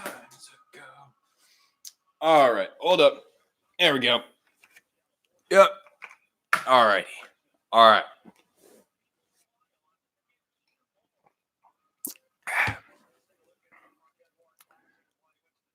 The Hawks in Vancouver had that rivalry. Yeah. Dave Bolin calling the Sedin sisters. I didn't know he had actually done that. Wow. I'm a Saints fan, but the Vikings are a good team. Oh, well, thank you for being respectful. Yeah, thanks. Yeah. Thankfully, oh, you're not an Ovi fan. Okay. Huh. Well, anyway, yeah, thanks. My foot's is doing fine in this boot. Like it's not moving around or anything, and I can put weight on my heel just fine. No pain there. So yeah, in terms of like the way that I messed up my foot and the impact that it had, like it's probably the best case scenario, honestly. So I'm actually doing all right. Okay, so about 13 minutes left in this period.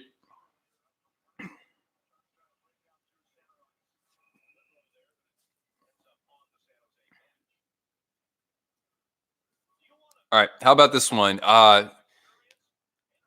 Favorite, and if I ask the same question between streams, excuse me. Just trying to. Again, I'm not as good at the play-by-play here, so it's a hockey hangout. I want to make sure I can engage you guys. So, favorite player. Let's say favorite player who's not on your favorite team, and that looks like a definite holding call that will put the Sharks back on the power play. So, favorite player not on my favorite team. I've got a man crush for TJ Oshie. Seriously, it's like every time I watch him, he is like sacrificing himself out there. He is just finding like wondrous ways of holding on to the puck, and he's an awesome dude. So he's probably my favorite on outside of the players on my favorite team.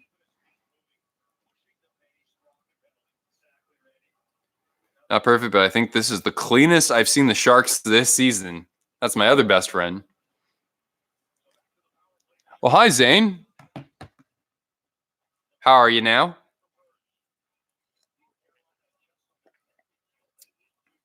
So another Sharks power play here. Logan Couture.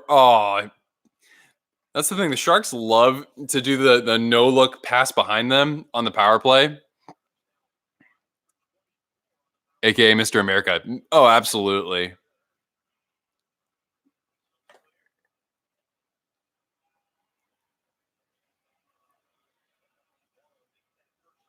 Oh my god. You think they're gonna play a clip of Bolin saying that when he's honored in front of everybody? No, he's not. Yeah, Oshie's not Captain America, but yeah, he's Mr. America. And yeah, TJ Oshie will be part of my video or videos when I talk about hockey in Washington because he grew up in Washington before moving over to Minnesota. Good. It is a good time. It is a good time of year. Yes. Joe Pavelski. Yeah, Joe Pavelski will always be Captain America, even though he has moved on to greener pastures.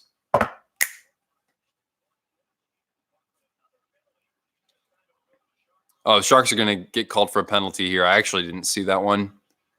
Oh my goodness! Wow, what a great lateral push by Jones to make the save there. Martin Jones, he's actually in position tonight. He seems very composed out there. That's good to see.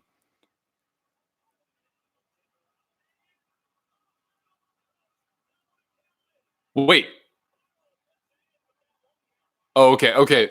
Whoa. So because the Sharks had a delayed penalty. Wow. Huh. This game almost went to 4-1.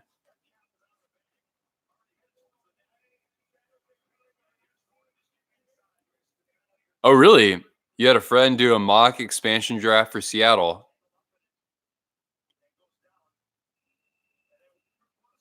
So in that mock draft, did your friends say like who the best players they were able to get? Oh, hi there, Steve.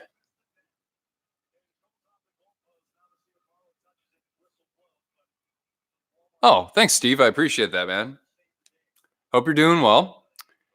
And yeah, I'm trying to do a stream on here now, like on a weekly basis during Sharks games. Hopefully, I can stream a little, during some road games as well, or games outside of the Pacific time zone. That way we can get other people to join too. But yeah, happy to have you along, of course.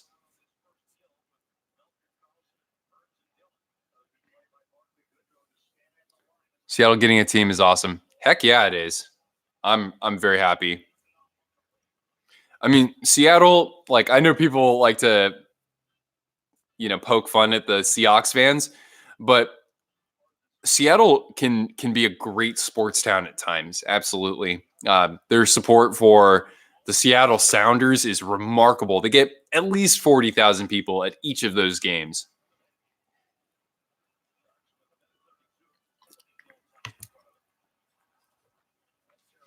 So Carolina actually gets some power play time now. They have about a minute and a half.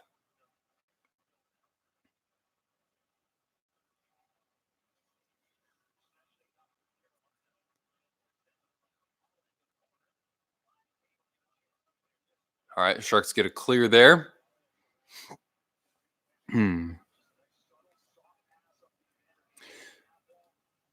Ah, yes.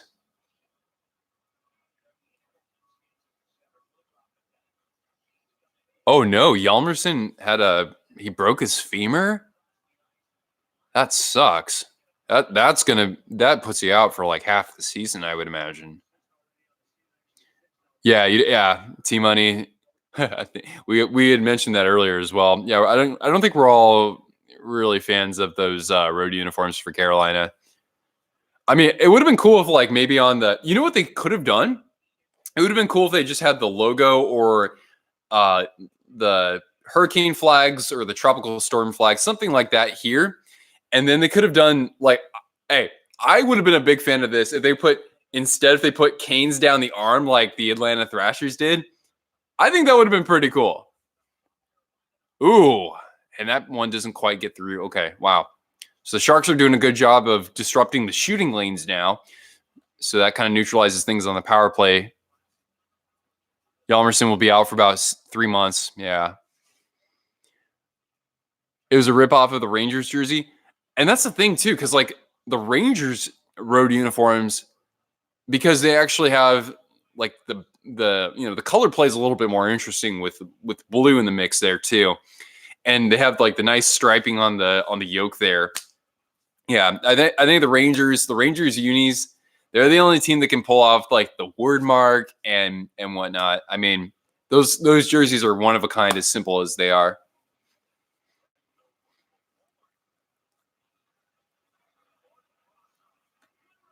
Oh my! Wow! Ooh, Reimer sprawling to make another save there. That could have been 4-1.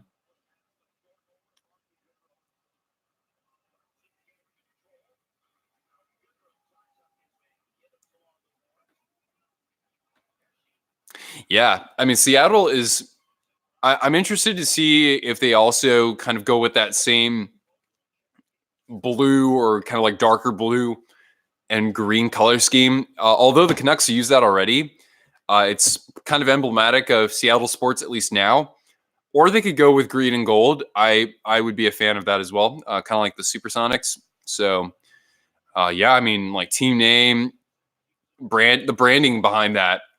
I mean that would be such a fun job to have. It's like, hey, help brand our new hockey team in this great, Pacific sports town. I mean, that would be a really really fun job.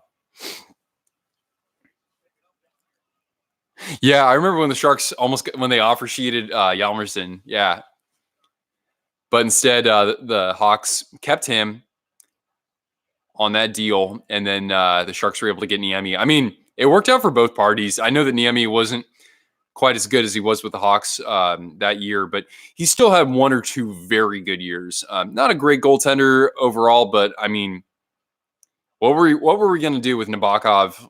Kind of fading. So it worked out okay. Yeah, this game is definitely opening up more now. And I think that would favor Carolina a little bit more. But the Sharks actually have been able to match Carolina's speed pretty well, especially since Carolina played last night. So they're not quite as fresh as San Jose is.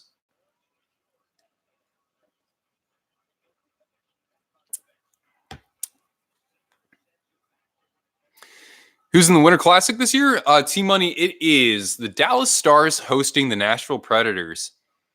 That's pretty cool, I think. So that game is going to be played at the Cotton Bowl, which I think is in the Dallas area. I mean, it's in Texas, I know that, but what will be interesting is well, they've already revealed the logos.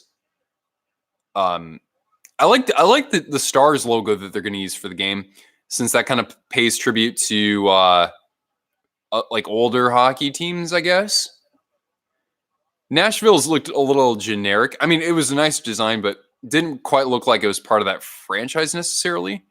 We got another goal for the San Jose Sharks coming off of Barclay Goodrow.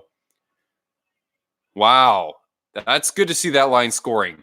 The jumbo line gets on the board, and Goodrow's been playing actually his best hockey as a Shark early this season, I would say, and in terms of intensity and physicality and grinding it out, on a pretty consistent basis. And Goodrow puts this under the glove of Reimer.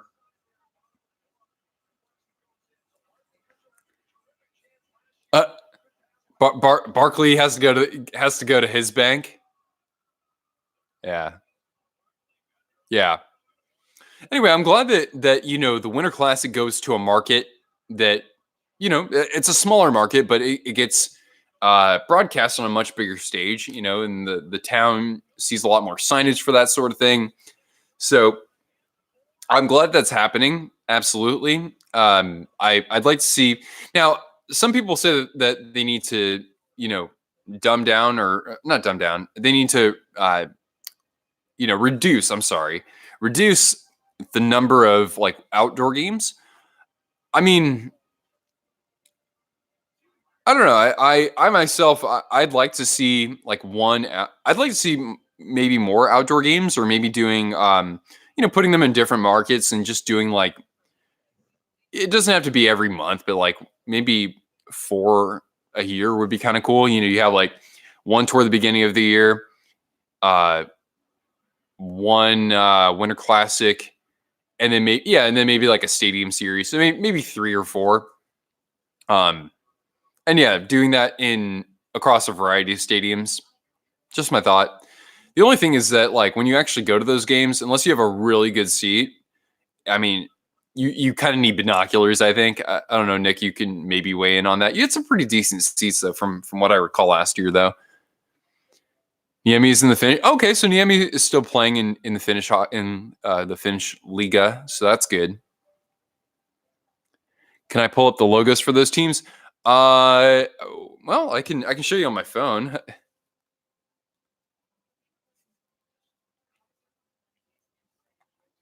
Take a look here. Dallas Stars Winter Classic logo. Okay, let's see if I can get an image of this. Yeah, it's going to look kind of like what you see. Oh, wait. Actually, I'll do it this way. So here's the Dallas one. Oh, wait.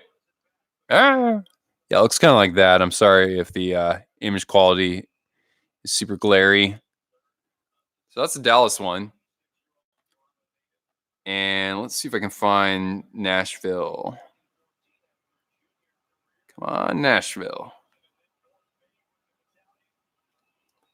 Nashville Predators. Winter Classic logo. Okay, I see a picture of it. Let's see. Trying to find a good one, though. I guess, Redbubble already has a T-shirt with that logo on it. 4:48 remaining in the period now. The Sharks might have some odd numbers going the other way, and no, they're going to say that's offsides. All right, let's see. Okay, I don't know why it's not letting me zoom in or whatever, but here's the Nashville one.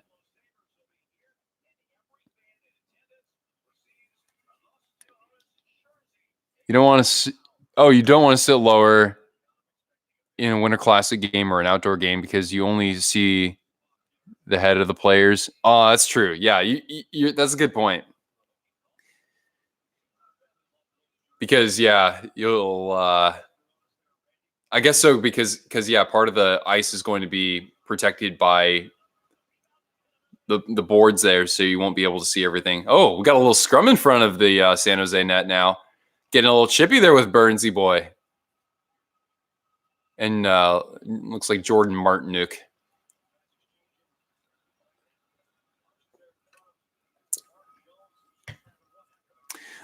You're not really a fan of those? Yeah, I can understand that.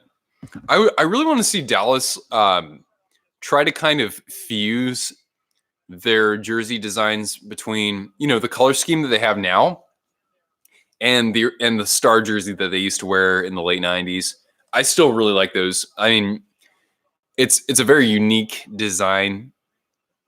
And I used to think it was okay, but the more I see it, the more I like it.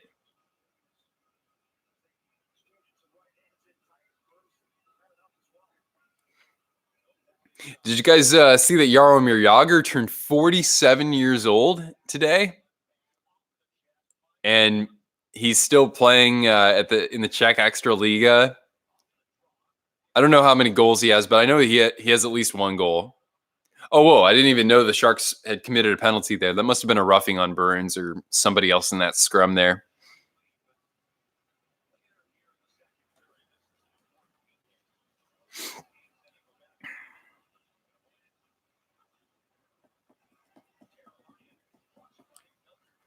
All right, so the Sharks are on the penalty kill.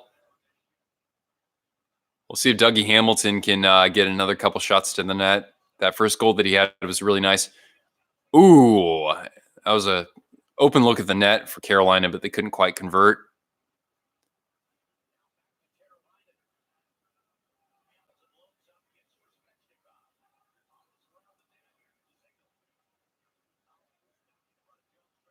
There's no shot from Dougie Hamilton, but no rebound there.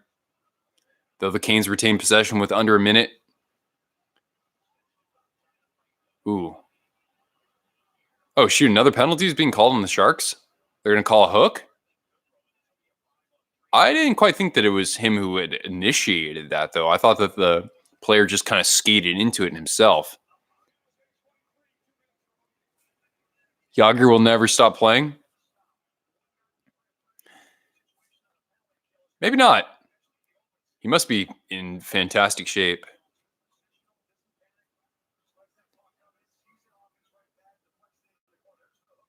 Yeah. Goodrow's stick was like wrapped up in Svechnikov for a while. Okay.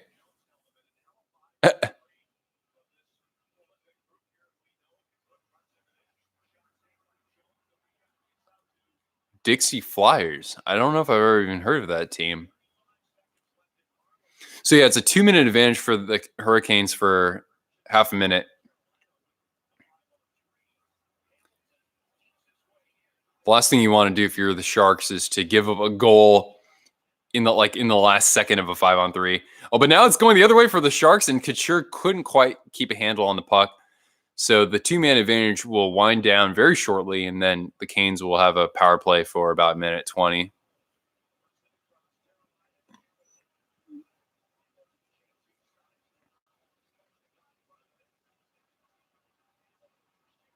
Oh, Svechnikov nearly had a second chance on the doorstep there. By the way, Svechnikov, that was crazy last year in the playoffs when he fought Ovechkin. I mean, obviously, it's not the kind of player that he is. So it's kind of like I give him kudos for that. But then, like, Ovechkin was just like putting him in his place. But yeah.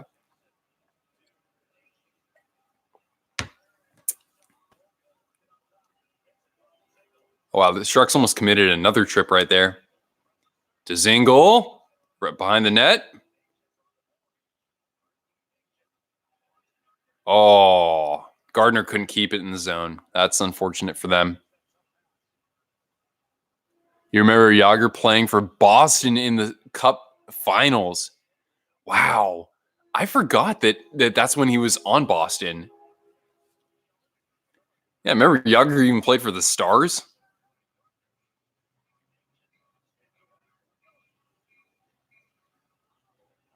Oh, wow, what a great clear. Was that Ferraro? Well, that's going to wind down time on the power play for Carolina. That's a huge kill for the Sharks, especially with just 90 seconds left. Now, if they can just lock things down and go into the locker room up 4-1, that's huge. Sorensen's glad to be back. You can see him engaging.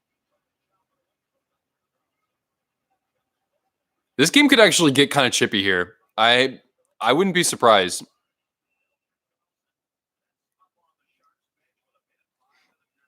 You wish that Dallas used the old North Stars logo with a D and put the star on one of the corners. That would be kind of cool. I mean, granted, some people would be upset with that, but I, for one, wouldn't. I mean, I like that idea. It's kind of like they kind of make their own interpretation of a classic design like that. Then he was on the Hey, Yager was really good with the Panthers too. I actually was, or at least his first year, he was. It was really cool because 2 years ago, 2 years ago, 16-17 or 17-18, one of those two. But I actually went to a Sharks game against the Panthers. Turned out that Yager got an assist that game, and it was his 1900th career point.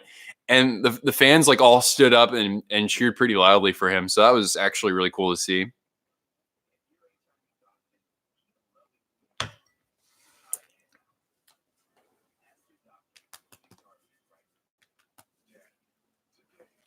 All right.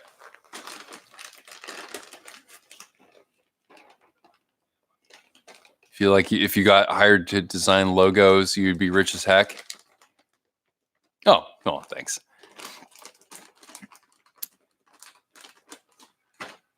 I mean, designing sport logos would be a lot of fun. I mean, the people who just, voluntarily design their own hockey uniform concepts, there are some awesome designs out there. And there's just some that are very creative and unique. Not necessarily my favorites, but when I see stuff out there, I'm just thinking, this person does have some chops. Absolutely. Hey, Wayne Z, what's going on? You were lucky enough to see Yager when he was on the Panthers too? Nice. Hey, you. All right, final minute of the period here. A black version of the current Stars jersey. Yeah, I'd like to see a Stars alternate for sure. I would like to see one in silver, actually.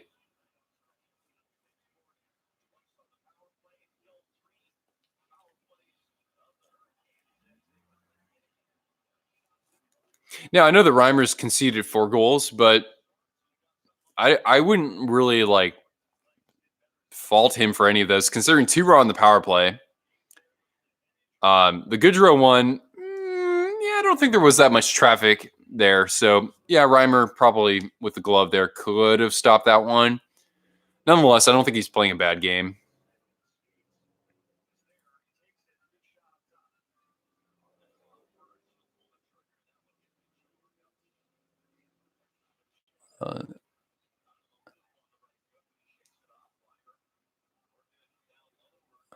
Black silver makes look like road. Yeah, that's true. Yeah.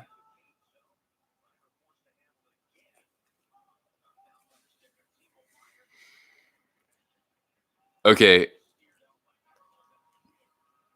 Who in the NHL has the best third jersey? Or if you want to put heritage jerseys in there, like current heritage jerseys that are being used, you can go ahead and do that as well. So alternates or heritage jerseys, which team has the best in the NHL right now? Go.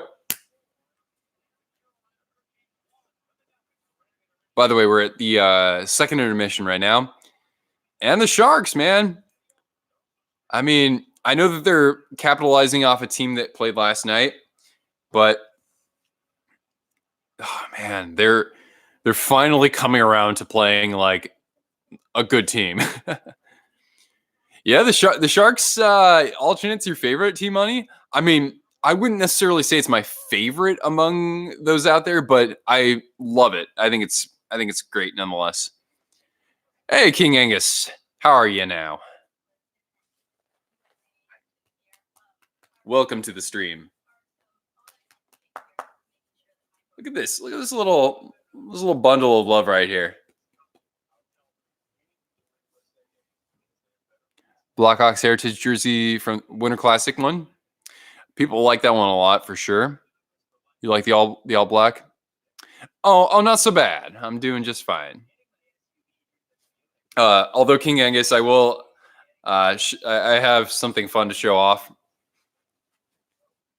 I fractured my foot over the weekend, so basically that means I can't skateboard for the next 6 weeks, but I can watch hockey, so that's all right. Hi, girl.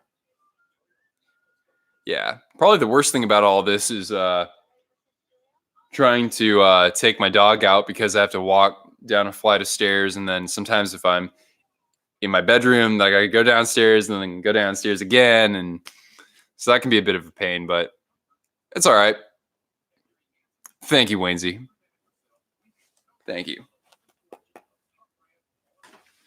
Well, I think the Sharks will ease my recovery if they keep playing like this. So glad the Winter Classic. Oh, okay, so they're going to be wearing that even some more. That's good. Your second favorite for alternate jerseys would be the Carolina Hurricanes one. Ah, yes. There are a couple things I don't like as much about it, but overall I like it. If I have to if they actually just use this logo on the front, because the Storm flag one is kind of awkwardly tall and skinny, but I mean, maybe I'm just overanalyzing it. Otherwise, I think it's actually a really cool jersey.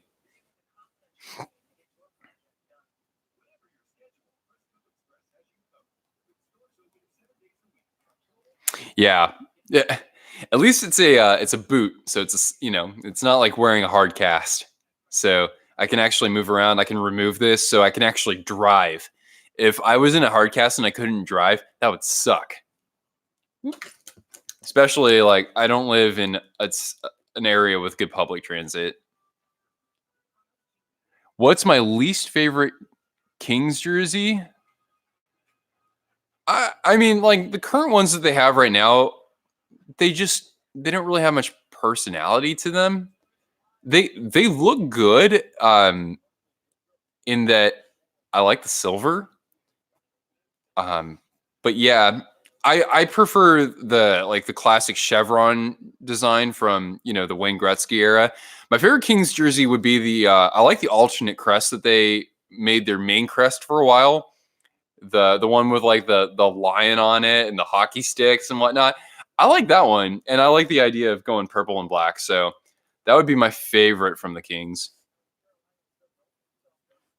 Actually, and the Kings, the alternates they have right now with the gray, those are okay. I liked when for the 50th anniversary they had a very similar design, except they had gold around the shield, and I actually thought that looked pretty sharp. What's your favorite jersey that is retired now, meaning that teams don't wear the jersey anymore? Oh, um,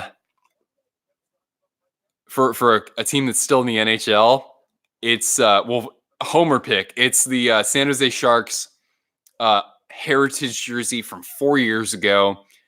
Basically, it's the original design with tiny changes to the striping, and it's the darker teal, not the lighter teal that they started out with. I just that jersey is just love it. Other than that, I actually also really like the Flyers Winter Classic jersey from 2012 with the off white. I'm a big fan of that one. I don't know how that would look in Adidas though. That might not look that great.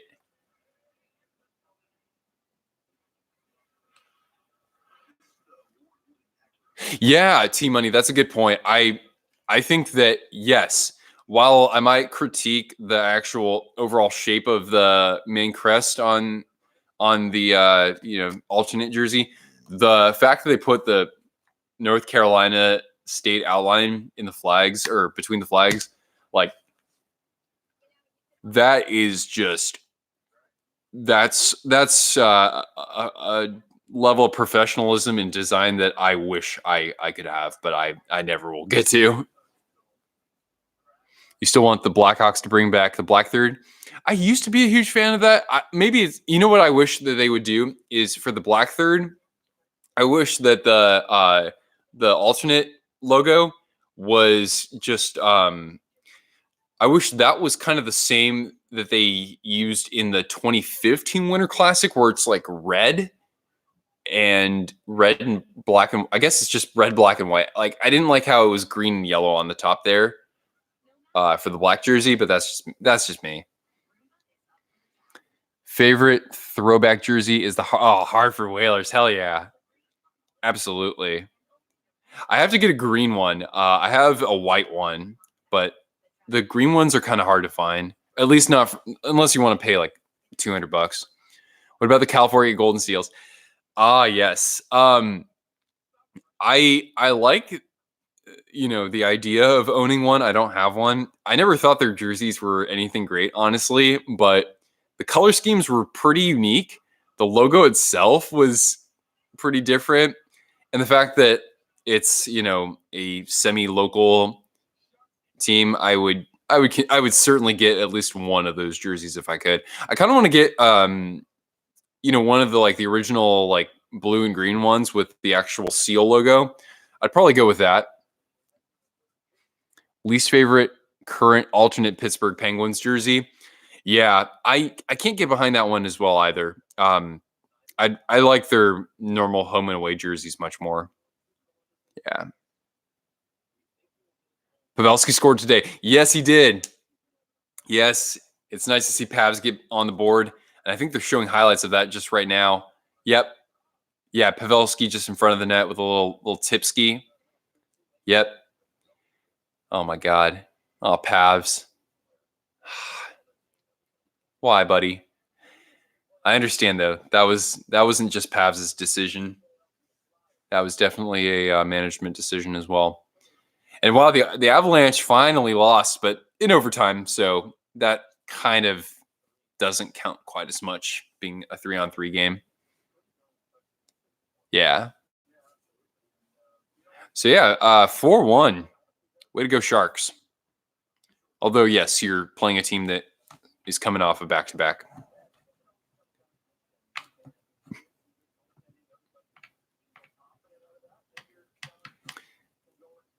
Wait, Nick. Oh, okay. It's 11:30 where you are. I guess it's not too late. At least when I was 21, I was probably still staying up until 1 o'clock every night.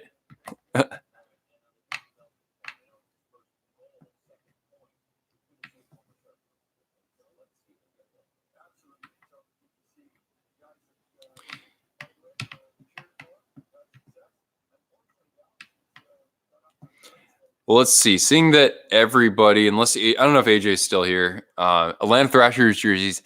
Oh, I like the powder blue Thrashers jerseys. Absolutely. I want to own one day. It's very hard to find one at a decent price. Unless you want to buy, unless you're looking for an XL or a 2XL, you can probably find one out there. But yeah, I really want to get one of those one day. Kale from VSP Hockey has one, and I'm just like, man, I'll trade you. Do you want 5 of my jerseys for that one? Of course, he has every jersey out there almost. He just put out a jersey unboxing today too. Yeah, that one's great. The white ones that they wore are okay. I don't feel the need to collect that one as much. Those alternate ones they had though that were reddish with the white and the Thrashers, though, I think those are in probably my top 5 ugliest jerseys of all time, along with I think the ugliest jersey of all time though, for me, it doesn't get nobody comes close to the Canucks V-necks. I can't see how any other team comes close except for maybe the Wild Wing. And I mean, that one is so ugly that it almost is amazing. But yeah. Is Kale from Post to Post? Oh yeah, Kale was yes, so Kale appeared in a bunch of videos for Post to Post because he flew out and visited Neil. But no, Kale has his own channel called VSP Hockey. So he's getting close to 1,000 subscribers too. So good for him. And he's based in Calgary. So definitely a channel to follow. I hope that you have the ugly red. You do? Really? And it's autographed by Hossa. Okay, that's pretty awesome. Eric Carlson should have taken a pay cut. So Joe, I don't even think that the Sharks could have afforded Pavelski if if Carlson would have taken $8 million to be paid like the same as Brent Burns. I still don't think that Joe Pavelski would have been signed because they needed a couple $1 million to just fill out the bottom of the roster. I mean, it would have been close basically, but yeah. The Wild Wing jersey actually was cool. I think that one was just a tad underrated. I mean, I give kudos to the Ducks for doing something so crazy, but man, as a player, I would have been like, "Oh, F this!" Like, I'm not like it looks like a roller hockey jersey, but by itself, just wearing it, that's going to definitely turn some heads, and probably in a good way. The powder blue Thrasher jersey, yeah. I used to not like that one either, but then going back and checking it out, I definitely think that one's pretty legit. And yeah, I like the word mark on the arm is cool. What do I think the final will be for this game? Hey, Sharks fan 63, thank you for joining the stream. First of all, I said 5-4 at the beginning of the game, but right now the Sharks are locking things down pretty well. All I got to say is, okay, they can give up one more goal, fine, but 2 or fewer, right? The Sharks give up 2 goals or fewer, they are nearly unbeatable. So let's say it's a 4-2 game at the end. What are you sharing with me here, Nick? Oh, okay. Interesting. That is pretty classic. And then you maybe put that alternate logo on the shoulders there. That would be all right.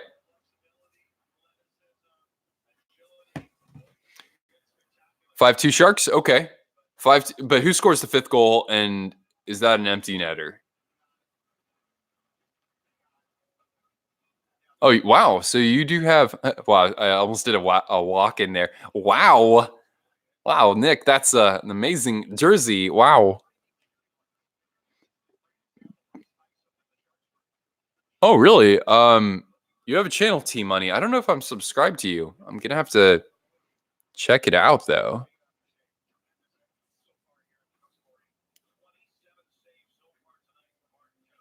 Light blue and the white. Oh, so nice, man. That's cool. Not too many people can say that they have all those Thrashers jerseys. Hockey didn't work so well in Atlanta, sadly.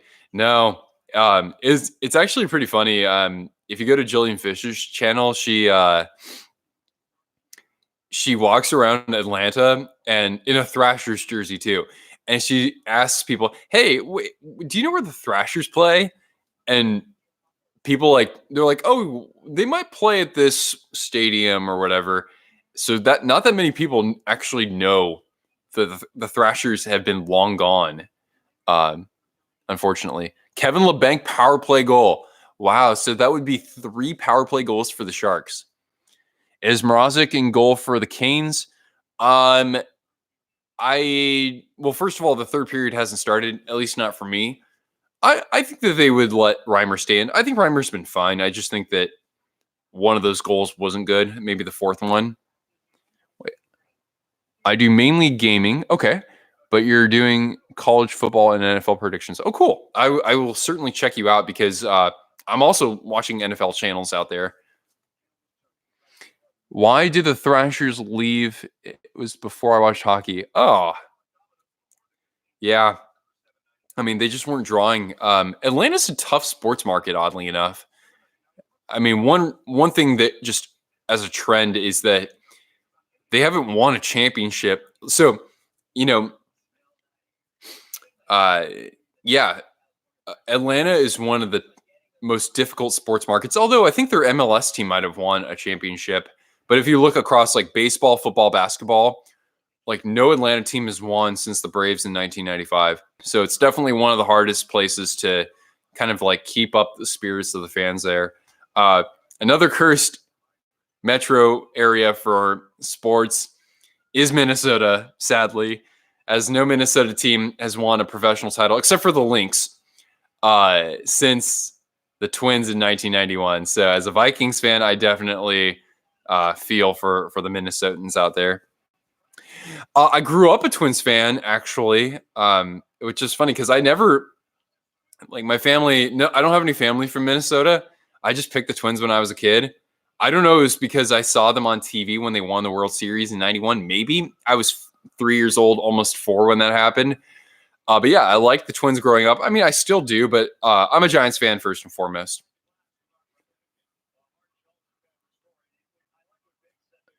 There you go. I would like to see the Sharks versus Mrazek. He's been one of the best goalies. Yeah, I mean, even Reimer had good numbers to start before this game. But yeah, Mrazek is somebody who I think as a split starter is a very good goaltender. He's just not necessarily that guy you can count on night in, night out.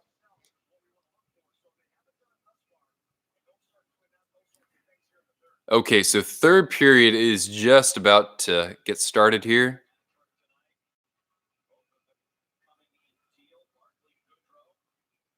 Oh, okay, so you're doing college football and NFL predictions for the weekend. Wow, you're staying busy. Houston might get a team. Yeah, I mean, I Nick or somebody's gonna have to correct me with this, but like, there's at least speculation that the Coyotes could potentially like split where they're playing. They could play games in Arizona and in Houston. But I know that their owner is pretty bullish on keeping the team. They have a new owner too, but he's definitely bullish on keeping the team in Arizona. And I think that the Kessel acquisition was a good step toward building a more consistent turnout from the fans there. It's tough they play in Glendale too instead of playing in Phoenix proper. But I think Arizona. I mean, I've said this for the last couple of years that they would turn a corner, and I'm really hoping that they are, because that's another kind of tough sports market. Honestly, you think they should move? I mean, if they move to Houston, that I think could work in that Houston is a huge area as well. And sports thrives well. It would be hard to convert basketball fans to watching hockey simultaneously, though. I think.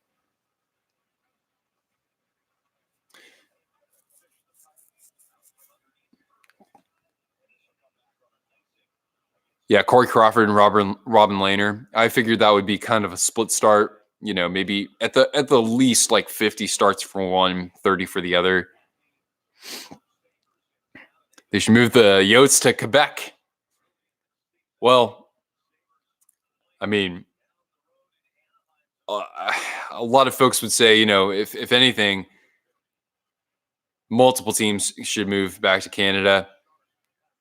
I mean, I could see that. But yeah, Quebec is, I mean, that seems to be a much more complex situation than I can talk about. Not to mention, it's a very small metro area, too. The Coyotes don't belong so much in the Central. Well, I mean, they play most of the season, or at least a good chunk of the season, in the same time zone as the Avalanche. So that's good. But yeah, it's a little bit further travel for like a team like Winnipeg or Chicago.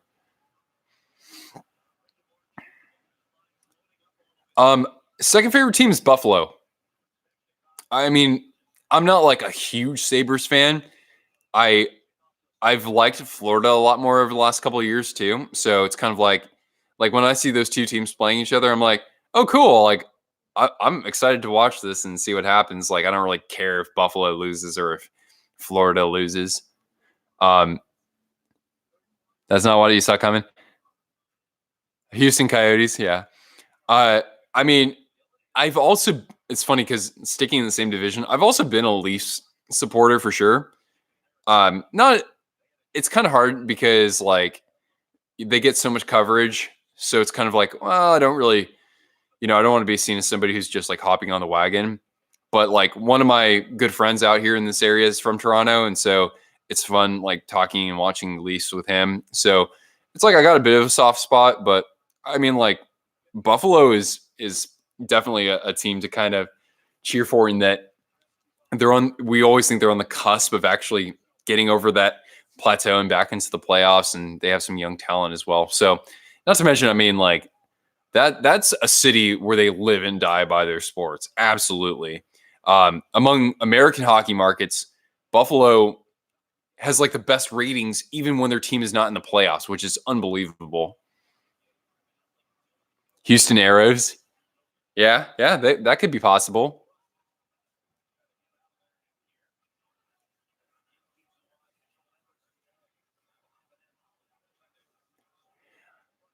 Okay, Sharkies.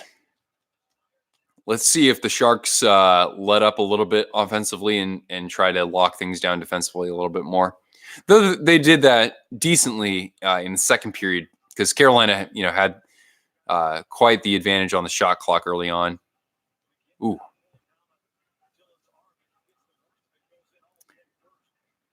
Yeah.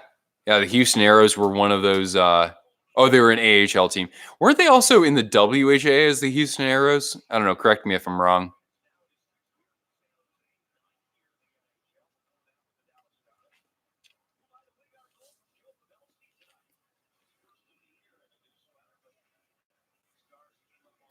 What do you think when we made it to the Cup Finals, Vikes? Like 4 years ago?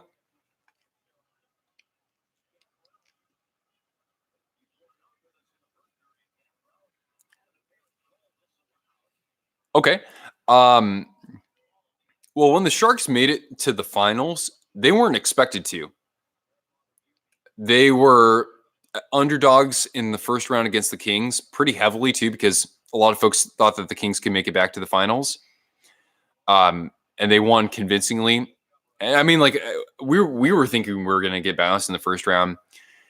Second round was against Nashville, who had beaten Chicago, if I'm correct, and were an 8 seed.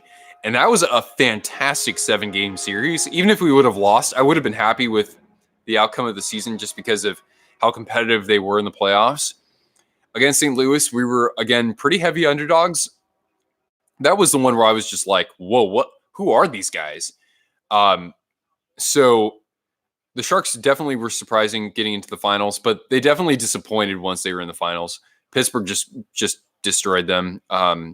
Martin Jones was fantastic, and Logan Couture should have won the Conn Smythe, hands down, like undoubtedly. Like he had 8 points more than the next highest player, and that wasn't even Phil Kessel. So, and you can probably point to other players who have been on the losing side in other years who should have won the Conn Smythe. So yeah, I mean, it kind of, I think that's unfair. But yeah, I mean, for the Sharks to make it that year, it's kind of interesting they did it when we didn't expect it, and that happens with other teams as well. And I think this year could kind of be a similar story in that people think, oh, they lost Pavelski, Erik Karlsson's not the same, Vegas is the class of the division, and I think, well, all right, you say that now, but watch out. The Sharks always they are always still in it when you think they're out. When you think they're going to win it, that's when they don't. That's kind of the dichotomy there. My favorite Sharks player, yours is Burns. Burns is a fun player to watch, absolutely. Defensively, he's a little bit of a freak show at times, but I mean, overall, though, yeah, he's a cool dude too. It's not just because of his beard either. I mean, he has so many neat stories to share. My favorite Sharks player, I really don't have one player that I like consider my favorite. It kind of fluctuates every couple of years. I mean, it was Couture for a while. Now he's the captain, so it's kind of like, yeah, I mean, he's still my favorite in a sense, but I don't know. I'm trying to think if like anybody else kind of fits the bill for me. Like I could pick Timo, but I don't know.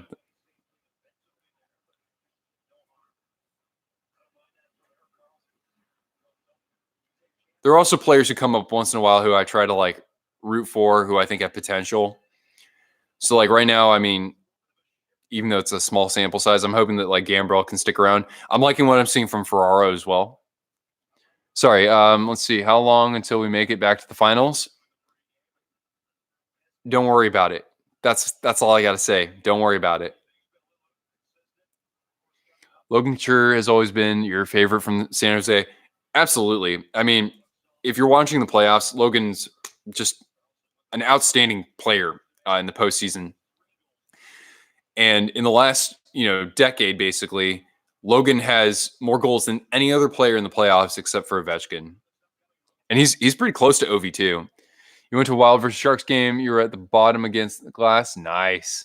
Joe Thornton skated up to you. Awesome. That's super cool. I'd probably pee my pants if Joe Thornton smiled at me. Let's see.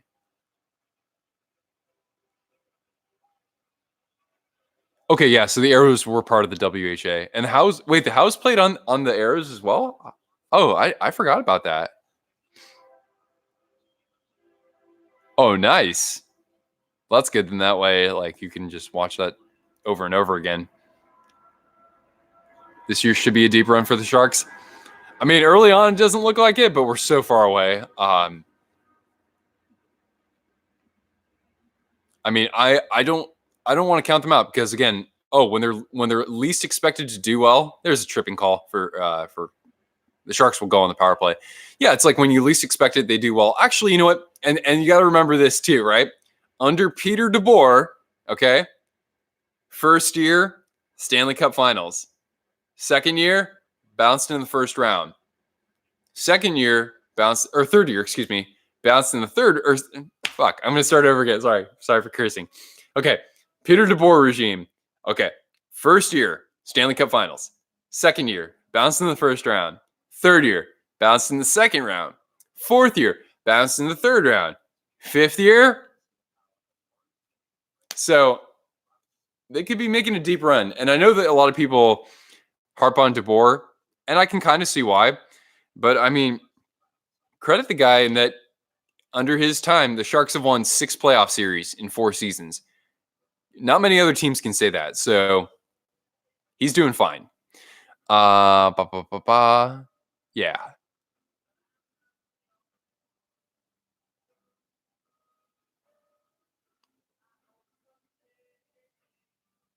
Well, yeah. I mean, it's amazing that the Blues could have been so far down in the dumps, and then and they had a new coach as well. And there were rumors that they could have traded Tarasenko or maybe Pietrangelo, and they stuck by their guns. They didn't even get any big players during the trade deadline. Correct me if I'm wrong, but yeah, they came together and they did it. Now it's interesting because Zane, before last season started, I actually predicted the Blues to win the Stanley Cup. Yeah, I went out on a limb because I wanted to be a little bit different from other predictions out there, but I picked the Blues because the previous 2 seasons, they've been fundamentally one of the best teams in the NHL. Defensively, that kind of anchors them. And I just thought they had the right mix of veterans in there and players who were in their prime. And then this last season, again, fundamentally among the best teams. And then you add in Jordan Binnington's goaltending. It's like, yeah, that team is going to definitely make a case during the postseason, even if they're a wild card. All 3 house played on Houston. That's amazing. These veterans grizzled veterans who actually played with their own kids.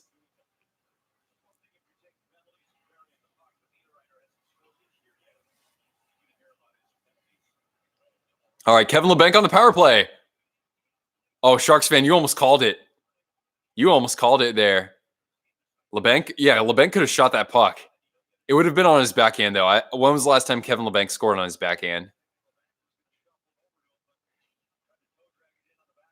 Yeah.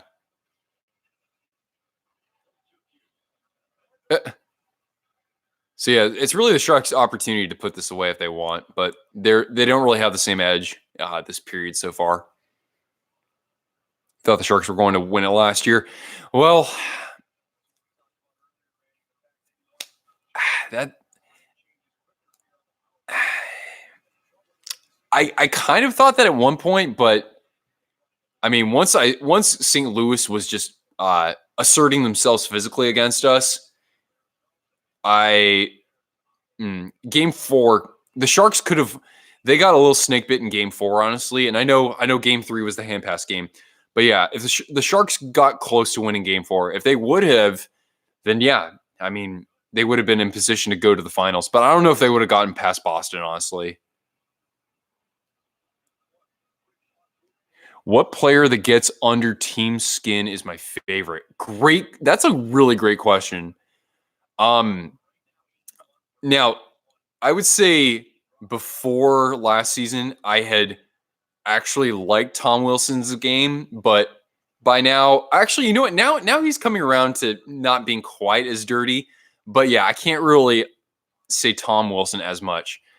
Um, Guys who get under skin that I would have liked. I mean, I try to think of players who get under the shark skin, like a Zach Cassian even. But I know there's probably one or two other guys who can definitely get under my nerves, who I would like on my team. Um, I mean, I like Ryan Reeves. He's just on the other side of the rivalry with Evander Kane. Um, so I mean, I like him. In terms of his overall game, maybe not as much.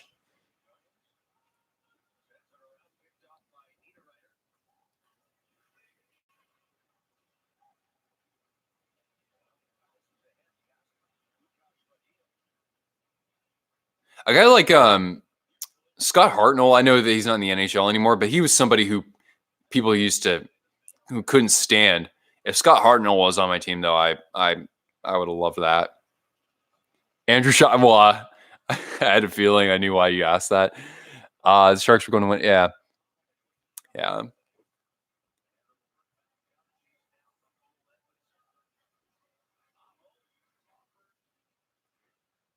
Wow, this period's already almost halfway over.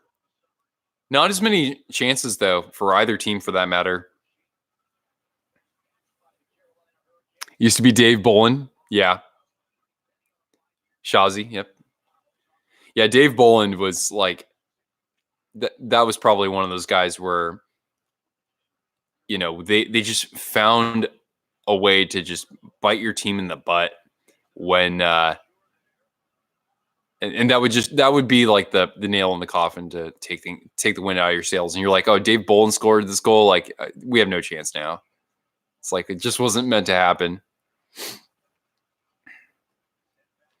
um Interestingly enough, I mean, let me know your thoughts on this, but I this is kind of a different topic, but there are a couple players out there who are certainly respected and are great players, but like I've always thought of them as kind of dirty. Like some people think Jumbo is dirty, and I've seen incidents of that as well. I won't deny that. But like even Dustin Bufflin, even though he's going to hit guys because that's a part of his game. I've seen dirty hits from him. Um, I've seen dirty hits from Chara for that matter too. Um, and yeah, I mean, does every team have somebody who's going to throw a dirty hit once in a while? Yeah, that happens.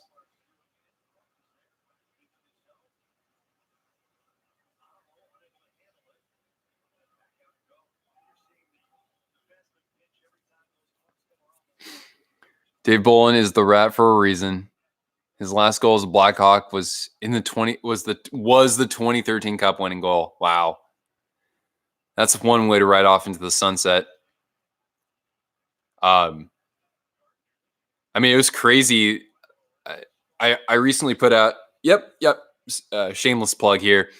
If you haven't seen it already, I do recommend it. I put out a video that covered the best seasons or the best final seasons among NHL players. So it's kind of like when this player was 40 years old, how did he end his career? So I looked at Mark Recchi. Mark Recchi is just like one of the most unique careers in that he played for so many teams. He played for like 22 years or something like that, and he became the oldest player to ever score in the Cup Finals. So he scored in game 2 against the Canucks as a member of the Bruins. And then the next game, he scored 2 more goals and he won the Stanley Cup in game 7 there. That's unreal. But yeah, I mean, if you like hockey history, I definitely recommend checking that video out for me. It's my most recent upload. So yeah, hope you can tune in for that. All right. So yeah, this period is now more than halfway over. So oh man, I'm getting a little exhausted from talking, not from answering your comments and questions. Of course, they've been really good ones too. I will say, and I've had fun with that. But yeah, when you're just talking for 3 hours straight, why don't you say something, Cortana? Such a good girl, aren't you? That's all right. Cortana will she'll wake up in a moment once we assuming we hold on for the victory here. She'll definitely be getting some victory treats. Yeah. I'm in the way here. Yeah, there we go. Wait. There we go. Okay. Let's see.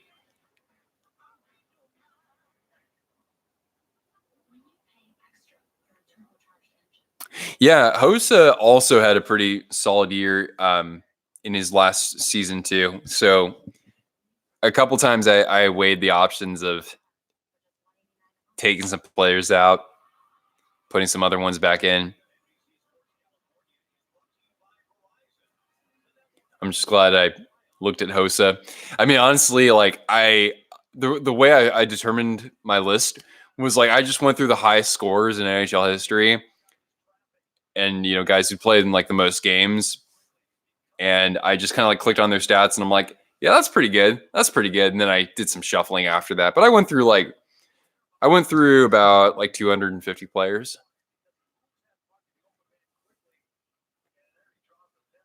So yeah, the Canes have another power play here. So this would give them a chance to get back into the game. With 7.5 minutes left, if you score with 6 minutes left, then yeah, that gives you enough time to try to generate a third goal, and then if need be, pull your goalie for for some numbers there, for man advantage or for 2-man advantage if you're really lucky. But dump into the zone for Carolina doesn't get them anywhere. So they'll have to regroup.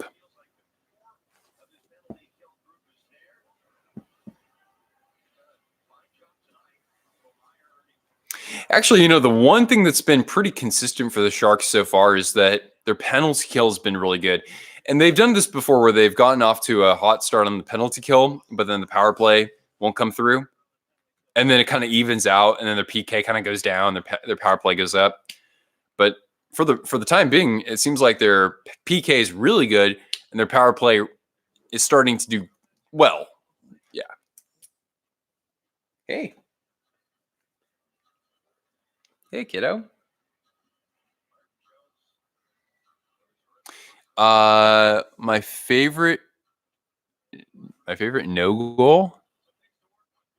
Sorry, my favorite goal that got called back.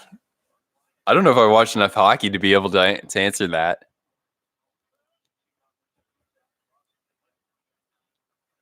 Well, I for one wouldn't say the Dallas or the Brett Hull would be like the antithesis of that answer.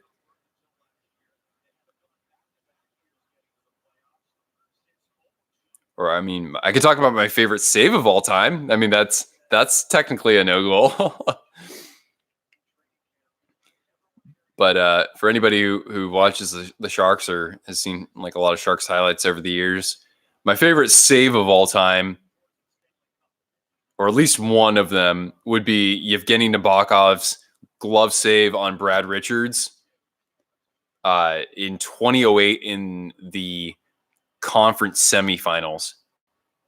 That is an unbelievable save. I mean, are there better ones out there? Yeah, but that save I think he made was in like the second overtime or third overtime in an elimination game that went 4 overtimes, and we lost.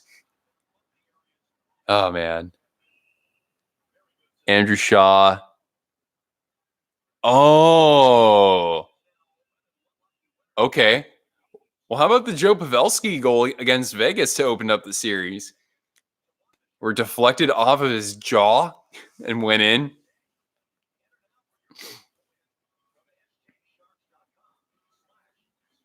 Or how about like a couple years ago, right? One of the goalies like didn't get caught in his jersey, and I can't remember if the puck stayed in the net or not. All right, well, the Sharks killed that power play off. Sorry to be so like unaware as to what's actually happening on the ice right now. But yeah, so Carolina's 0 for on the power play tonight. I think that was their fourth try right there. We're 5 minutes left. And this is usually at least in a football game where they start thanking their broadcast crew. So I'll say thank you to everybody who has been joining, whether you popped in just for a little bit or have been sticking around the whole time or a majority of the time. I say thank you very much. It's been very fun interacting with you, of course. So yeah, should the Sharks hold on here, they will go to 3-4 on the year, which is certainly not great, but it definitely gives them a boost of confidence. If they can, say, hey, we've won we've won 3 games in a row now, and we're not quite as far behind in the division in terms of like getting back into like a playoff position. So that's good. I mean, you think of it this way: they got pounded by Vegas in the first 2 games, and now they're only. Oh shoot, that's a shot and a goal right there. Was that a deflection?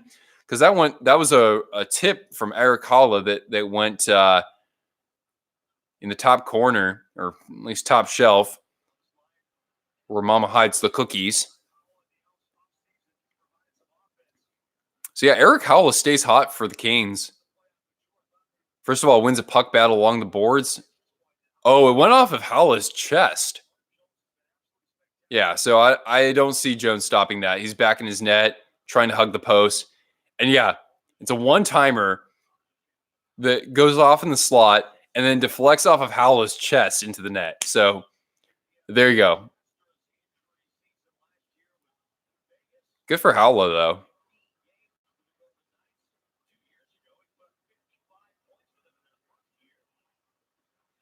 2-goal game. Yeah, I mean, the game's not over. If they want to empty their net with 3 minutes left, I mean, they could definitely put some pressure on.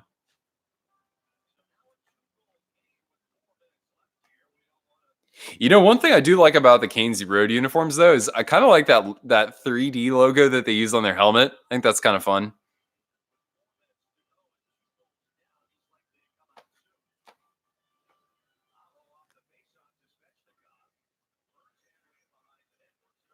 Nick, I think that tonight is definitely not a sellout in the first place.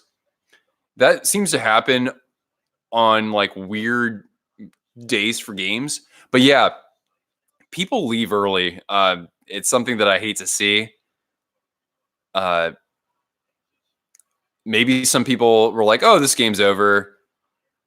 Like, and even Sharks fans were like, "Okay, like we've seen the team do what they need to do to win." That could be the case. A lot of people will leave early because they want to get out of the parking lot, which is funny because I haven't paid for parking at a Sharks game in like 10 years because I know where to park for free. And for me, I have to walk maybe a mile. But yeah, people do clear out a little bit earlier than I would like. I was there for that first game against Vegas. If it was 6-1, maybe I would have been tempted, honestly. But no, I was like, no, screw this. Like, I'm gonna stay. Besides, I paid, so gotta feel like I get my money's worth in some way. All right, 2:30 left in this game. Reimer hasn't left the net just yet, though. I'm not sure why.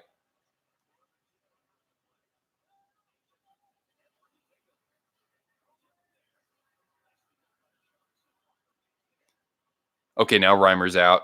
And this is going to go for icing. That was smart for Carolina. So So the Sharks ice the puck when Carolina's already pulled their goaltender. So that seems about right to me.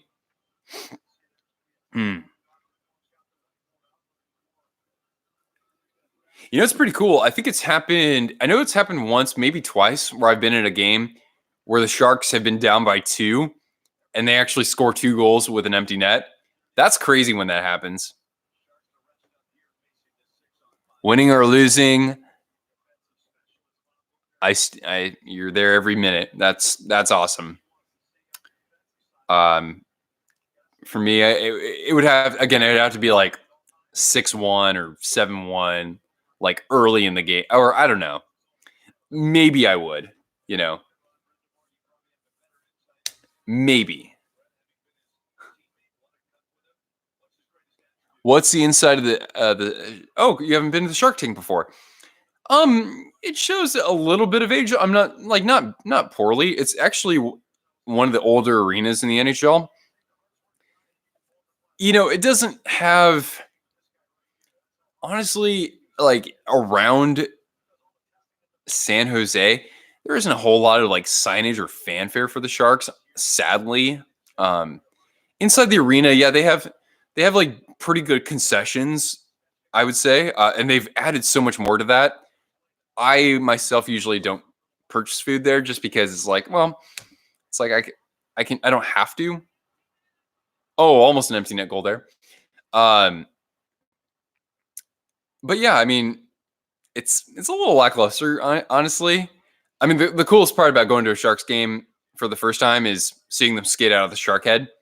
That to me is like that's how it's done for sure. I don't think that they'll plan to build a new stadium. They're going to bring like they're going to continue to bring in revenue. Even if the team is, even if the team eventually struggles, like that arena that arena is going to stick around anyway, just because it is like apart from Staples Center and maybe Madison Square Garden, it's up there in terms of like stadiums or arenas that are used year round, like 365 days a year. I mean, not that much, but it's up there for sure. So they bring in a ton of revenue from concerts and other sorts of events. And so yeah, they're not going to do that. In terms of the Sharks actually building a new arena for themselves, I haven't heard any rumblings about that. It would take probably a long while. I don't know. Maybe the conversations start if the team enters a slump and isn't qualifying for the playoffs or something like that. But yeah, I mean, in terms of the location, it's in a good location. It's not smack dab in the middle of downtown, but it's right about there. And there's an empty netter there from Tomas Hertl, so he gets on the board. And this is a 5-2 game going into the final minute. Actually, yeah. So the Shark Tank is now 26 years old. So yeah, it's just a pinch older than the UC. But yeah, that goes to show that all of the NHL arenas are pretty new relatively versus like football stadiums, for example. So yeah, the oldest arena is Madison Square Garden, and then second is like the Saddle Dome, I think, and then there might be one other one, and then it's the Shark Tank. Do I have social media? Yes, I do. So my most active channel is Twitter. It's if you go to like one of my video descriptions, you can see my social channels. So I have a Twitter channel. It's my name and a underscore between it. It's Nick underscore Pinkerton. I used to use it for other purposes, like for gaming, and before that, I was a beer blogger. But now I'm using it for this channel, and have been doing that for at least a year, I'd say. And then I also have an Instagram. It's at Twisted Wrister Hockey, and I don't post there very much. I should post there more, but I'm on there once in a while. So yeah, you can check me out on there. I don't have anything else lined up though for social. And then obviously YouTube. Hopefully, I got to find like something to post this week, something besides a live stream. I might vlog for the Sabres game, maybe. I don't know. We'll see about that. And yeah. And this game is in the books.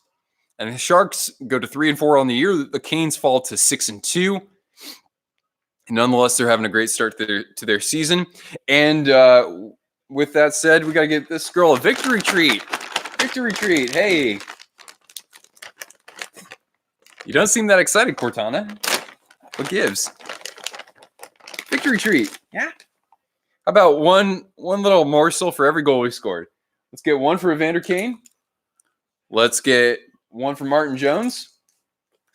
Let's give one for the defense for not giving up any breakaways. Oops.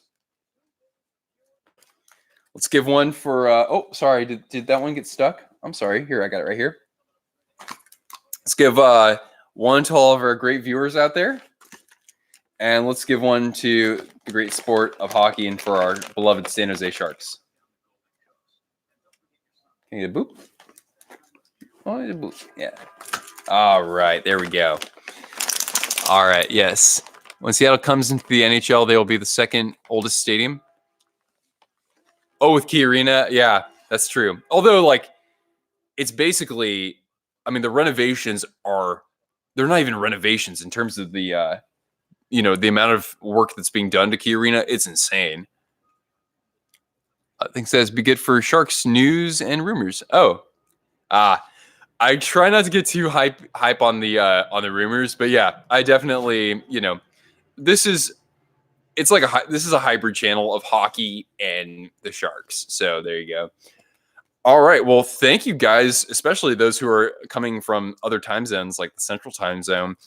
It has been lovely interacting with all of you on here, and I hope that we can do this again next week. So I haven't figured out what game that's going to be, but yeah, you follow me on social media on Twitter, then you'll know when I expect to, go live again.